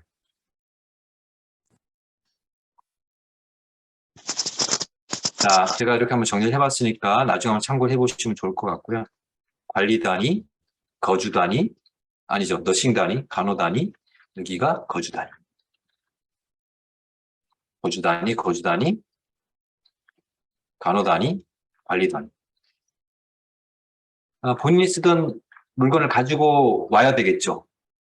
살아야 되니까. 그죠? 그리고 이걸 가지고 온 이유는 본인의 룰이 있어요. 그래서 이렇게 개별 빨래 이름표 보이시죠? 개별 빨래를 해서 올려드리면 본인이 아무리 치매가 있으시고 기능이 떨어지셔도 본인 옷은 본인이 정리하세요. 그게 잔존 기능이니까요. 그리고 시설을 배회하다가도 본인 물건을 보고 다른 방에 들어가는 위험이 좀 낮아요. 그럼 막 싸움이 나거든요. 강아지랑 같이 입수할 수 있어요. 강아지가 짖고 싶은데 못 짖어요. 나이가 들어서. 이 시설장님이 저한테 그러더라고요. 교수님, 예, 어르신이 먼저 돌아가실지 개가 먼저 죽을지 몰라요. 근데 계약을 했습니다. 어르신이 먼저 돌아가셔도 개를 키워주기로. 주요간보호센터인데 오전에 오후에 내가 뭐 들을지를 본인이 이름표로 선택하실 수 있어요. 단체 프로그램이 아니라고요. 주야간인데 식사를 A 코스, B 코스를 선택하실 수 있어요. 난 매운 게 싫거든. 여기는 소규모 다기능 시설입니다. 유명해요. 여러분 혹시 문헌이 있으면 찾아보시면 좋을 것 같아요. 제가 그때 이제 케어 매니저세요. 한 분 한 분이. 근데 저희가 온다고 하니까 시설을 내팽겨치고 세 분이 모이셨어요. 제가 자주 만나던 분인데 요새 어떻게 계신지 모르겠습니다. 그래서 이 분이 한 분씩 다 계세요. 모든 시설에. 케어 매니저. 자, 문을 치매 어르신들이 많거든요. 열려요. 문은 열리겠죠. 무슨 얘기냐면 잠궈 놓지 않아요. 그래서 어르신이 그냥 집에 가셔도 돼요. 계시다가. 그리고 나중에 집에 있다가 다시 오셔도 돼요. 안전이 좀 걱정이시죠? 배회하시다가 그건 제가 뒤에서 한번 보여드릴게요. 이건 대도시형입니다. 그래서 좁게 높게 짓죠. 1층에 주야간 개별 서비스 하는 이유는 아시겠죠? 개별 서비스. 그리고 뒤에 요양보호사가 기록합니다. 어르신 잘 따라하고 있나? 여기는 제가 놀러 갔는데 정신을 차려보니까 여기 와 있더라고요. 그래서 방문간호 스테이션, 방문개호, 지역 밀착형, 정기 순회형, 항시, 수시 대응형, 방문개호 간호라고 하는 아주 긴 이름의 서비스도 있고요. 그래서 입거자 모집합니다. 같이 입주자 모집이죠. 입주자 모집합니다. 여기는 고령자 그 벨인데 이걸 누르면 파란불이 좀 오래 켜져 있어요. 그래서 어르신이 길을 건너기 용이한 거예요. 파란불이 좀 오래 켜져 있어요. 제가 이걸 한국에 제안했었어요. 그러니까 어르신이 누르면 신호등이 좀 오래 켜있게 하자. 괜찮지 않겠어요? 어르신 막 빵빵거리지 않고. 그때 담당자가 그러시더라고요. 교수님 저기 초등학생들이 다 누를 것 같아요. 그래서 안 되겠군요. 네, 아무나 누를 것 같아요. 자, 이것은 어르신들의 식사 제공입니다. 영양은 매우 중요하고요. 그래서 똑같은 것도 물성이라 그러죠. 아주 보들보들한 녀석부터 좀 딱딱한 녀석까지 5개 단계로 나눠져 있습니다. 물성, 야들야들한 거. 네. 여기는 이제 우리 학생들 데리고 갔었던 곳이고요. 복지연구. 그러니까 이 변기 같은 경우도 굉장히 기능들이 다양하더라고요. 또 굉장히 또 중요한 어떤 의미들이 있고요.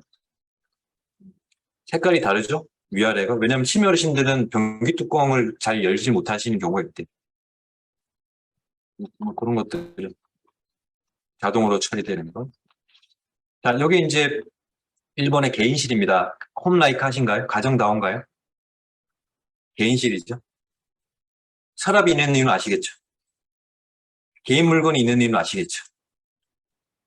분홍색 모자가 있습니다. 이게 뭐예요? 제가 물어봤더니 복지사님이 교수님 이 분은 치매신데 녹차 드시고 산책하신대요. 매일매일. 그래서 저는 이 어르신이 이 분홍색 모자 쓰고 녹차 드시고 분홍색 모자 쓰고 돌아가실 때까지 산책하시도록 그렇게 해드리고 싶어요. 그게 케어의 목적이에요. 분홍색 모자 쓰고 산책하기. 잔존 능력 하고 있는 것이니까. 환자가 아니라고요. 제발. 예. 제가 아는 분은 여담인데 기모노를 하셨대요. 기모노를 만드는 또 기모노를 가르치는 만드는 법을. 근데 시설에 오셨는데 완전히 인지 기능이 떨어지셨는데 그거는 기억하신대요. 기모노 만드는 법. 그래서 자원봉사자들이 일주일에 한 번씩 와요. 근데 그 봉사자가 뭘 할까요? 기모노 수업 듣는 학생 역할을 해요. 그럼 학생이 오면 가르치시겠죠. 그게 잔존 기능이니까. 그걸 가르쳐야 그분 나오니까요.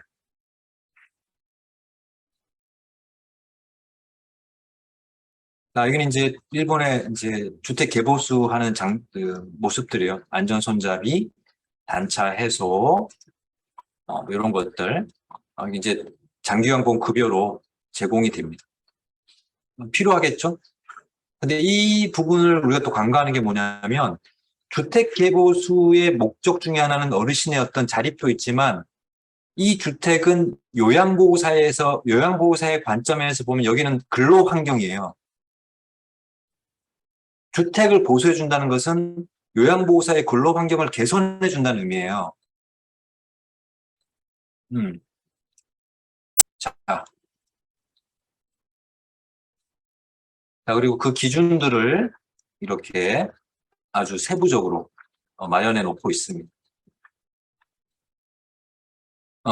끝을 이렇게 꺾어야지 일직선이 되면 안 돼. 왜냐면 옷소매에 끼잖아.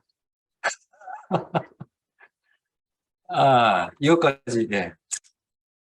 그리고 뭐 이런 것들, 편마비 방향에 따라서. 자, 지역 포괄 케어 가시화 시스템에서 이러한 어떤 그 데이터를 기반으로 지역에서 우리 지역의 어떤 상황을 실시간으로 파악할 수 있도록 급여 데이터겠지만 그런 시스템을 지원을 해주고 있고요. 또 정책평가 지원 시스템이라고 해서 이것도 역시 급부 데이터, 급여 데이터를 해서 우리 지역이 평균이 여기인데 우리 지역은 요게 부족하구나. 우리 지역은 여기에 와 있구나. 이런 것들을 파악할 수 있는 지자체에서 어떤 성과, 서비스 제공 투입 과정 이것들을 평가할 수 있는 시스템을 제공해 줍니다. 우리도 이거 했으면 좋겠어요. 그런가 하면 로봇을 개발해서 하죠. 이건 단순히 뭐 로봇이 아니라 목표가 있어요. 개호 인력의 업무 과정을 해소하고 적은 인력, 그러니까 효율성 증대하고 또 고령자의 참여, 자립을 도와주는가. 그러면 우리가 급여화 해줄게. 원칙이 있다고요, 원칙. 주로 이런 분야에서 주로 이제 들어갑니다.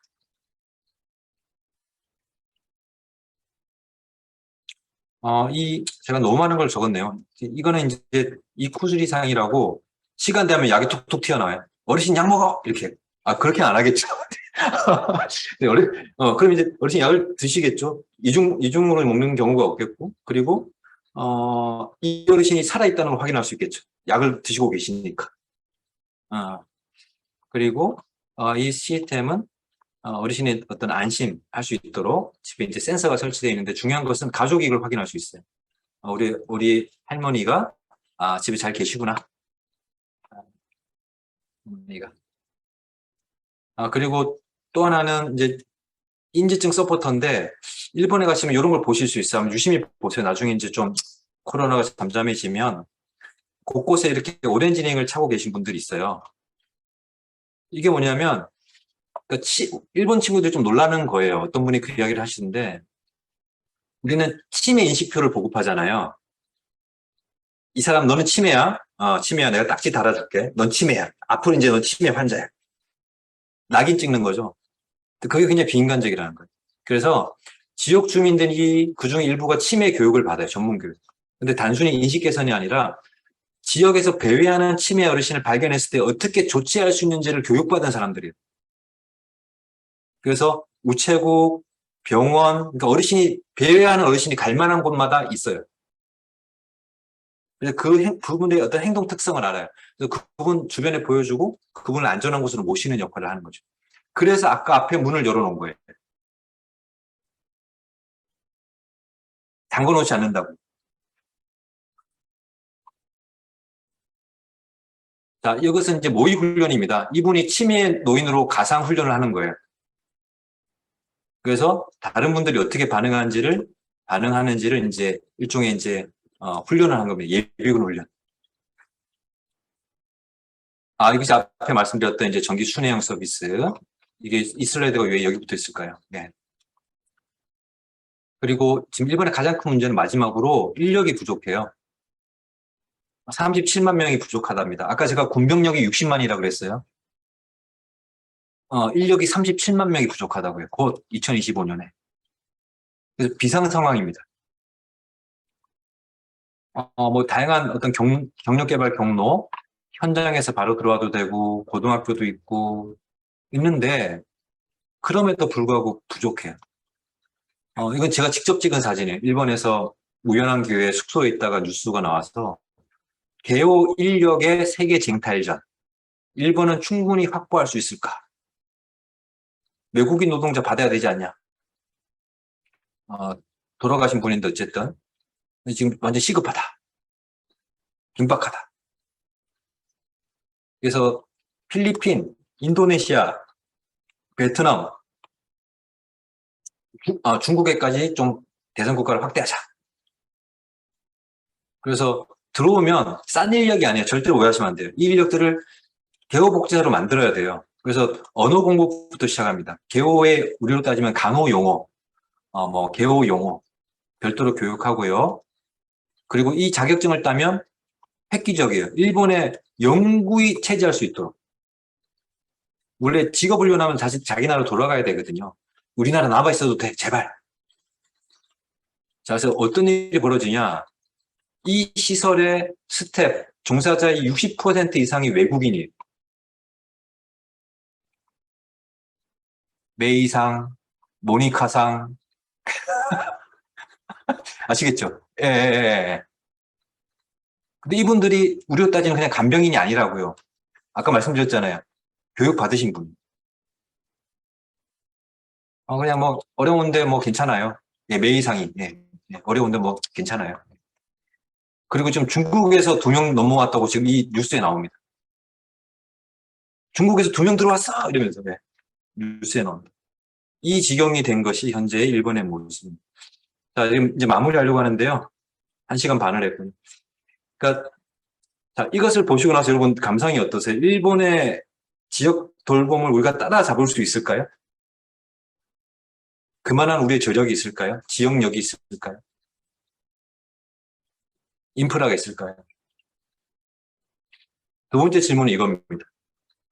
꼭 따라잡아야 될까요? 우리 나름대로의 어떤 방식을 만들면 안 될까요? 저도 일본에서 공부했습니다만, 뭐 짧은 기간입니다만, 우리만의 것을 만들면 되지 않을까요? 꼭 일본 거를 따라할 필요가 있을까요? 이 두 가지 생각이 같이 드는 것 같아요. 여러분 어떠셨는지 모르겠습니다. 예, 이걸로 마치고요. 뭐 또 질의응답 받도록 하겠습니다. 예.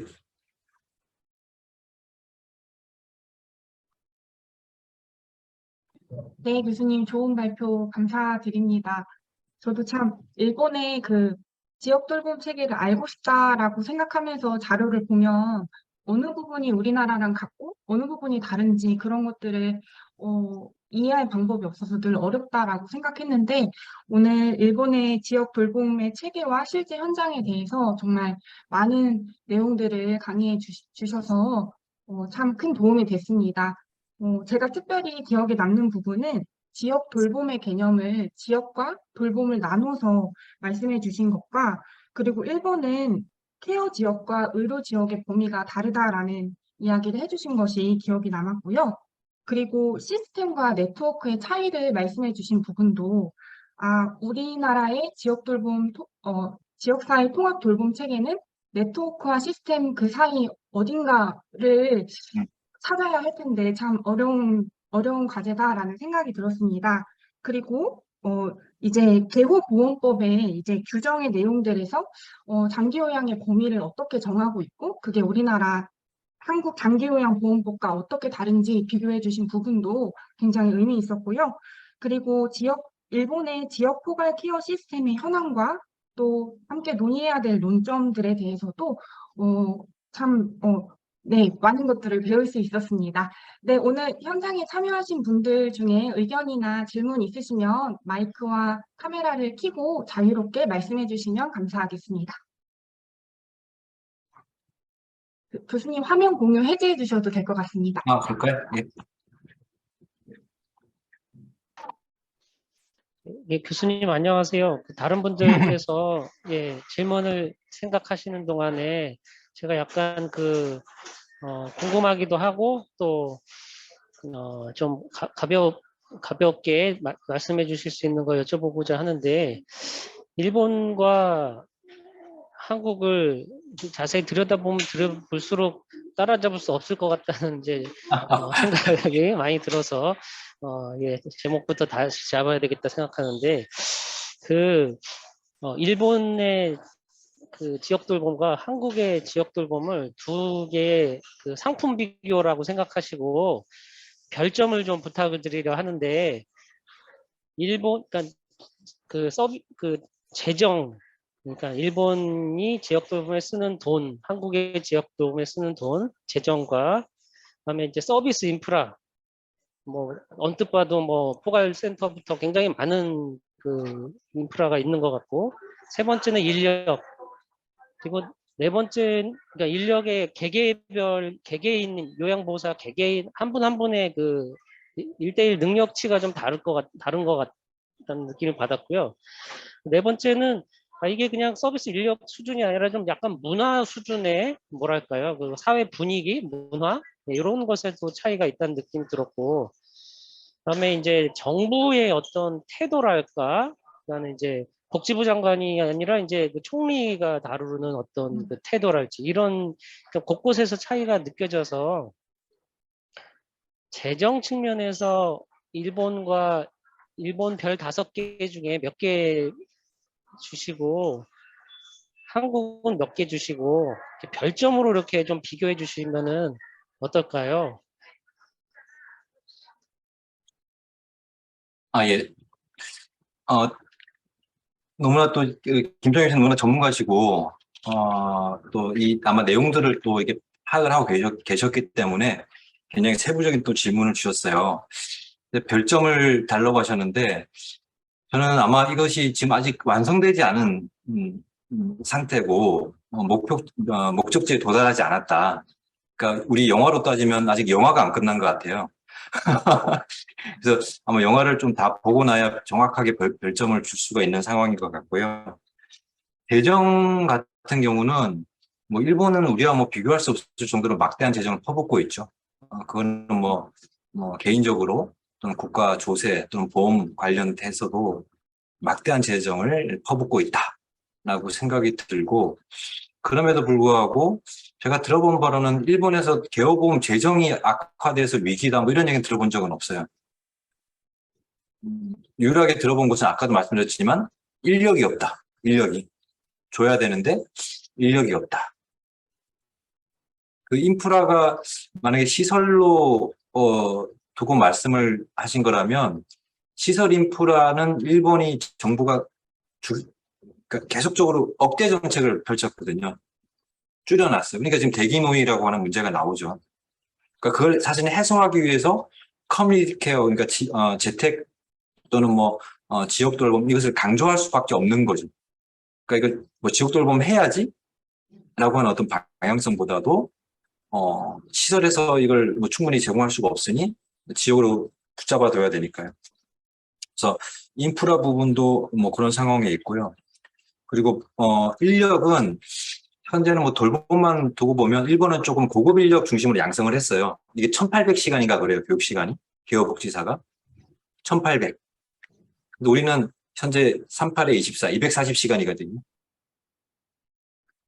근데 지금 현재는 일본은 고급 인력을 만들었는데 이것을 뒷받침할 그 아랫단의 인력이 부족해요. 그래서 이제 뭐 노노케어 또는 뭐 이걸 지원할 수 있는 어떤 인력들 이걸 이제 확충해 나가는 대로 방향을 잡았다면 우리는 사실 기본적인 인력이 많아요. 우리 전국에 요양보호사 몇 명 있는 줄 아세요?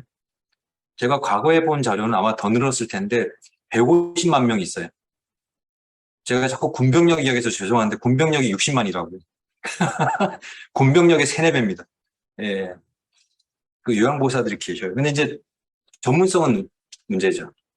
예, 뭐 관리할 수 있는 중간 인력들. 그리고 문화나 어떤 지역의 힘 부분인데 저는 이게 가장 큰 차이점이라고 생각합니다. 김창규 교수님 말씀 주셨지만.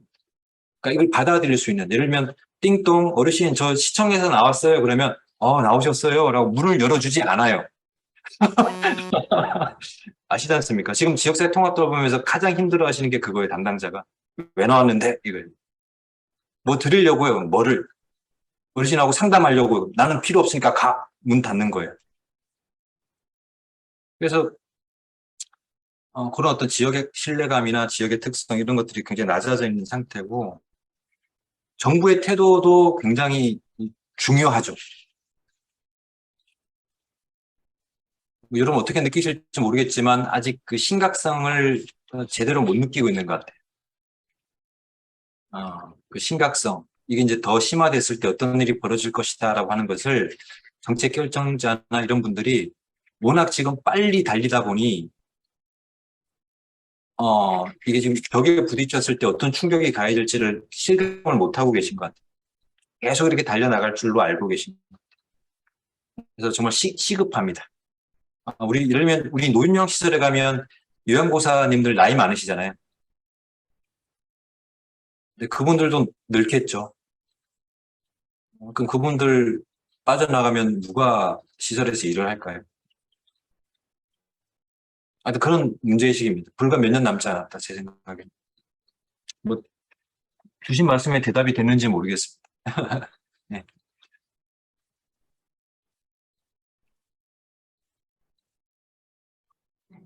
네, 혹시 또 질문 있으시면 자유롭게 마이크 켜고 말씀 부탁드립니다.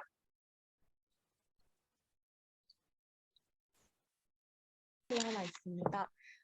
오늘 그 아. 유익한 강의, 네, 안녕하세요. 네, 나눠주셔서 감사합니다.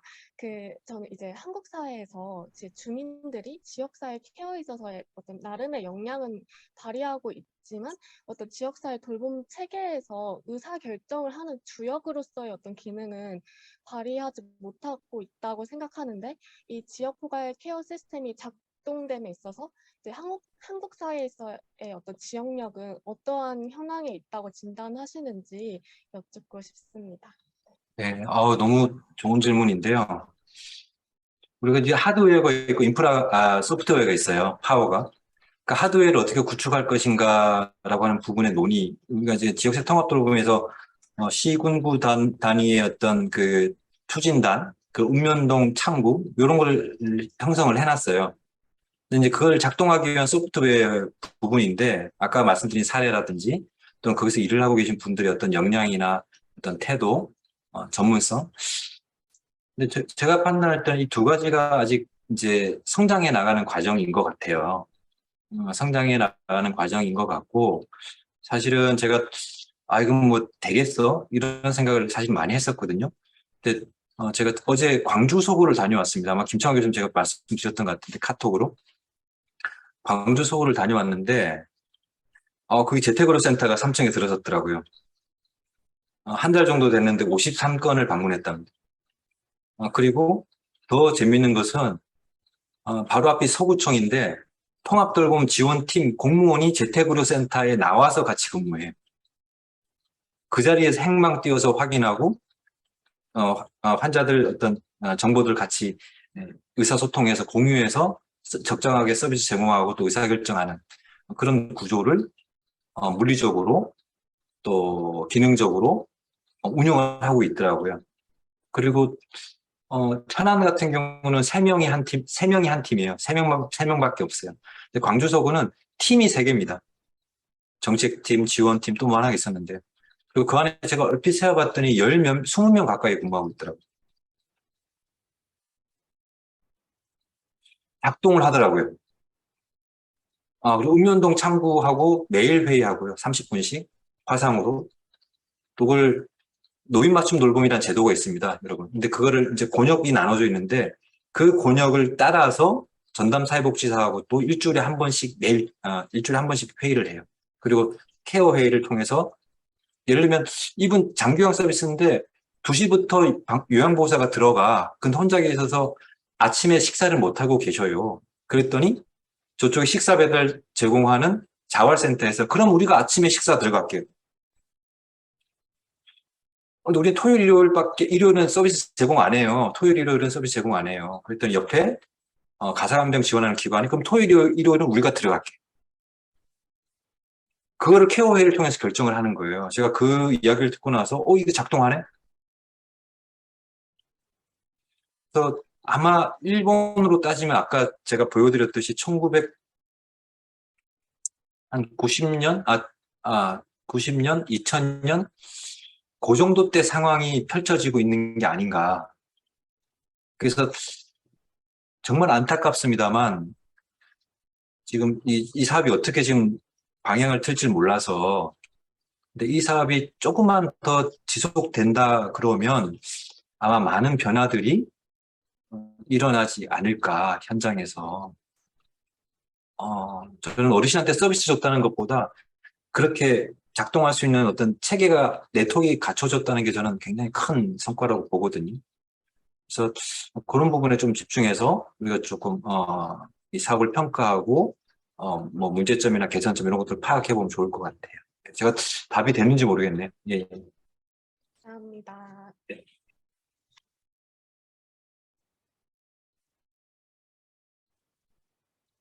뭐 질문 없으시면 일본 여행이나 뭐 추천 관광지도 괜찮습니다. 네.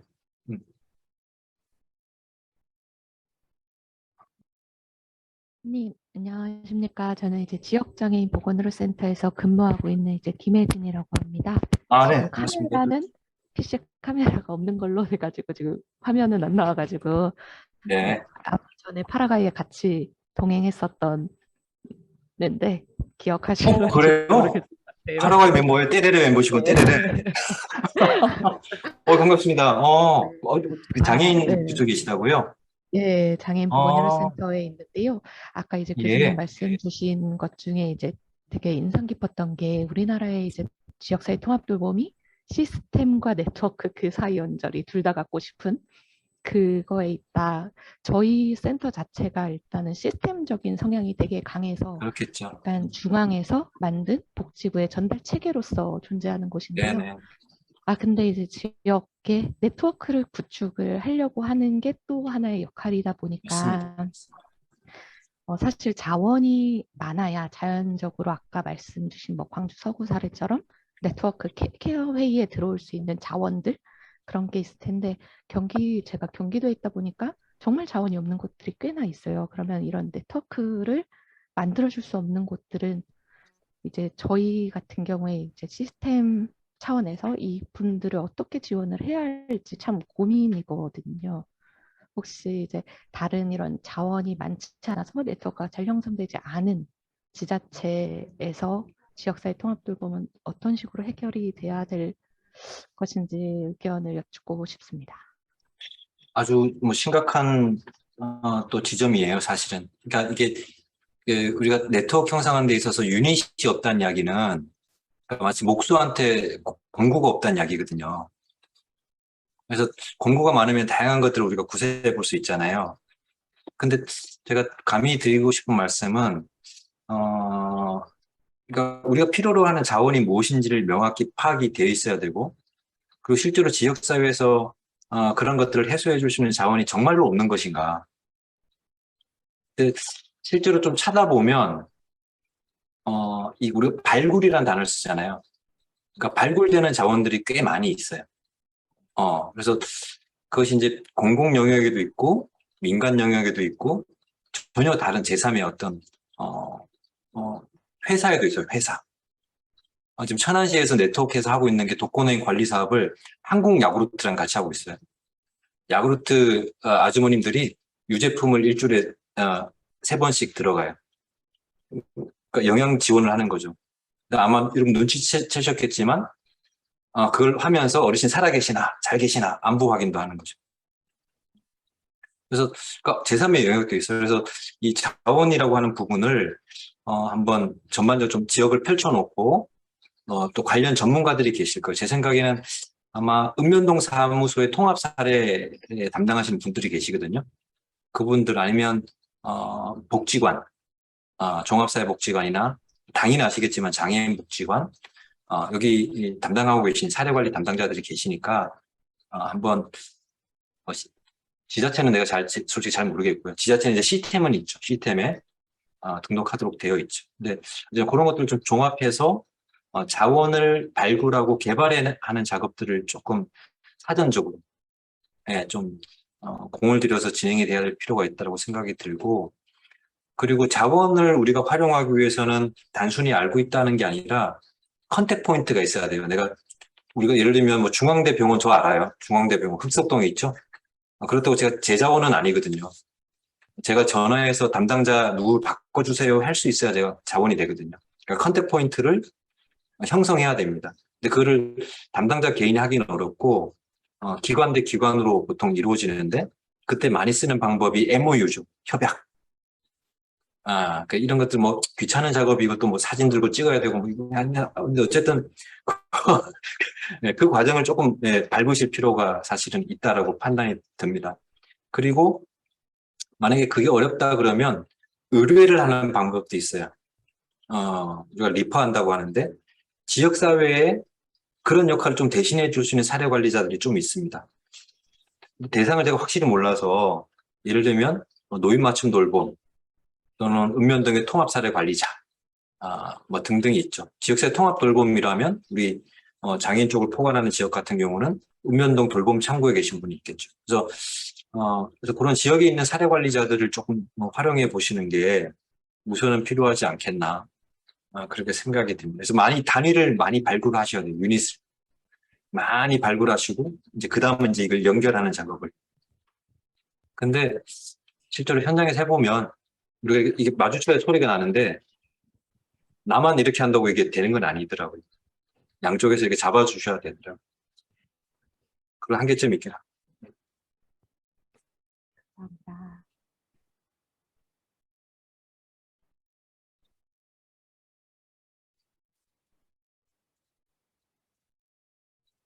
저도 궁금한 점이 네. 하나 있는데요.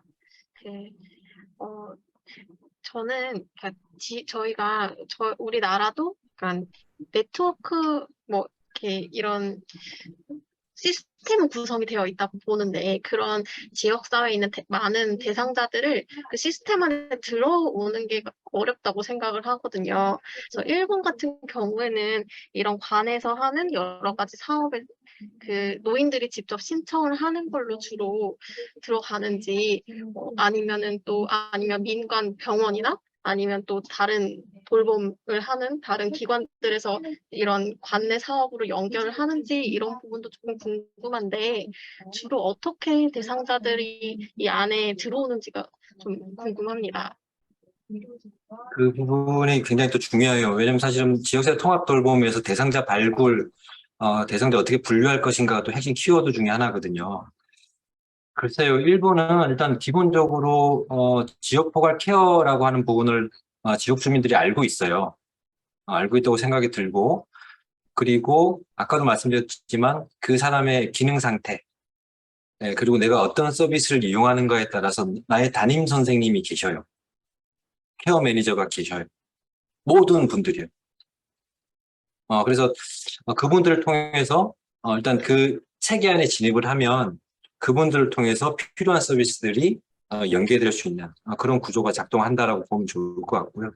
가장 대표적인 것은 일본은 그냥 어떤 단일화된 체계다. 개호도, 저 요개호도 1에서 요개호, 요지원 1, 2. 그러니까 요 7가지의 어떤 그런 뭐랄까 대상자 분류 체계 안에서 어쨌든 65세 이상 노인들은 서비스를 받을 수 있도록. 그리고 뭐 의료 서비스야 뭐 등급이 없어도 이용하실 수는 있죠. 근데 등급이 있으면 좀 이용할 수 있는 의료 서비스들도 바뀌어요. 그래서 그런 체계로 통합된 어떤 그 판정 도구 체계로 작동한다. 가장 크게 그렇게 생각해 보면 좋을 것 같고. 근데 우리나라는 장기요양 등급 받는다고 모든 게 해결되지는 않잖아요. 그죠? 예. 또 뭐 노인 맞춤 돌보면 또 그거대로, 또 치매 안심 센터 서비스 가려면 또 거기서 또 평가받으셔야 되고, 또 다른 서비스는 또 다른 서비스 나름대로 다 이게 흩어져 있죠. 근데 일본은 말씀 들어보니까 생각해 보니까 그나마 좀 표준화되어 있다, 전국 단위로. 그런 생각이 좀 듭니다. 네.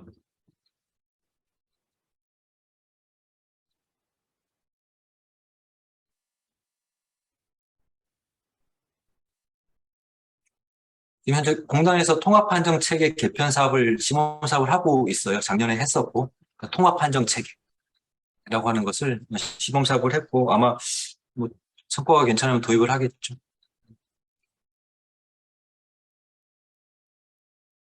근데 기본적으로 일본하고 우리 차이점이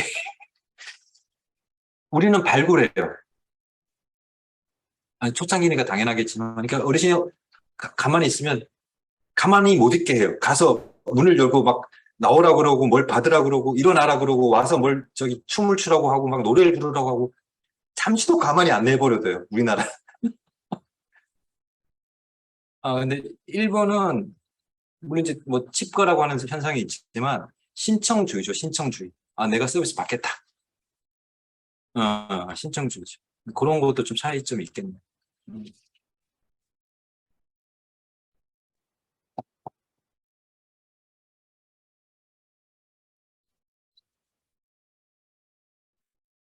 저도 질문이 하나 있습니다.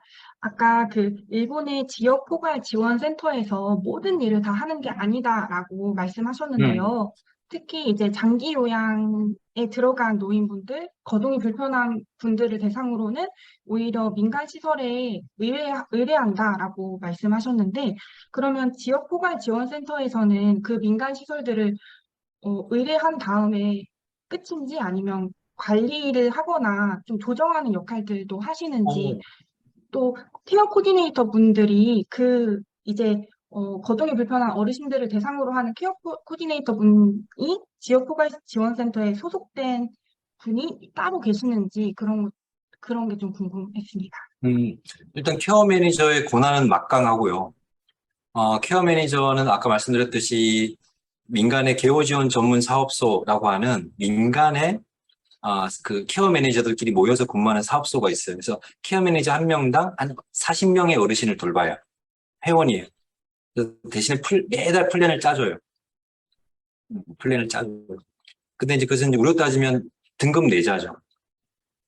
그리고 예방이 필요하신 분은 지역 포괄 지원센터에서 케어 플랜을 짜줍니다. 동일하게. 매달 짜야 돼요. 매달 시간표를 짜야 돼요.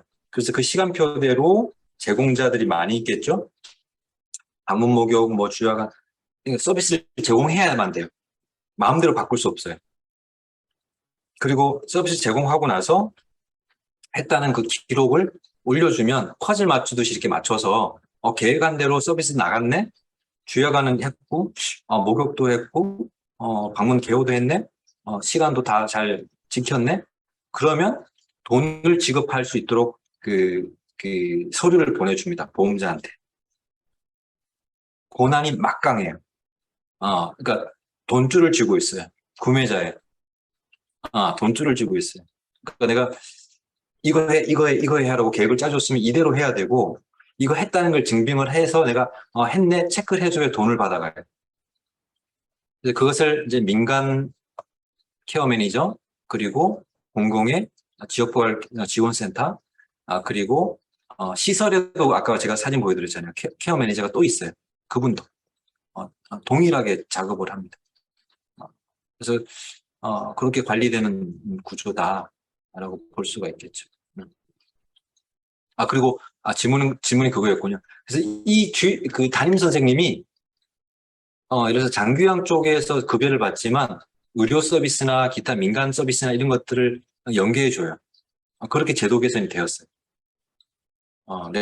그래서 우리 따지면 장규양 보험 급여만 플랜 짜는 게 아니라 어르신 뭐 나들이 프로그램, 주거 개선 프로그램, 또 복지관 무슨 프로그램, 병원 가셔야죠. 병원에 뭐 어디 병원, 이 플랜까지 주 몇 회까지 짜줘요. 그래서 내가 지금 예방 등급이지만 혹시 내가 시설로 가, 그럼 거기도 담임 선생님이 있어요. 시설에 있다가 내가 집으로 돌아왔네? 그럼 거기도 담임 선생님이 딴 분이 계셔요. 나를 플랜을 짜주고 관리해 주실 분.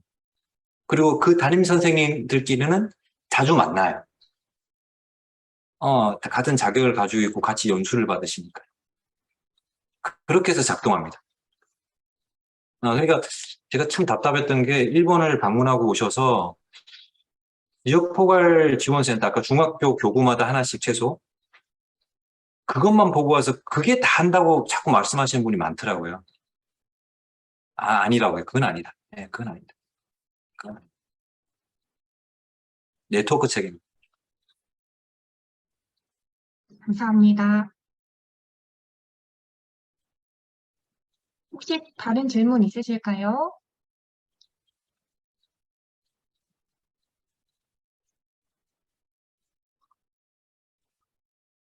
네, 그러면 더 질문이 없으신 것으로 알고고 제가 다음 세미나 일정 간단하게 안내드리고 오늘 세미나 마무리하도록 하겠습니다. 저희 단 한 번의 세미나 남기고 있습니다. 9월 22일 목요일 오후 9시에 하버드 보건대학원 이치로 가치 교수님 모시고 마지막 세미나 진행할 예정입니다. 그때도 많은 관심과 참여 부탁드립니다.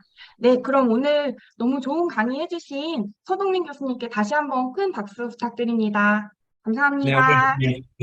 반갑습니다. 예. 감사합니다.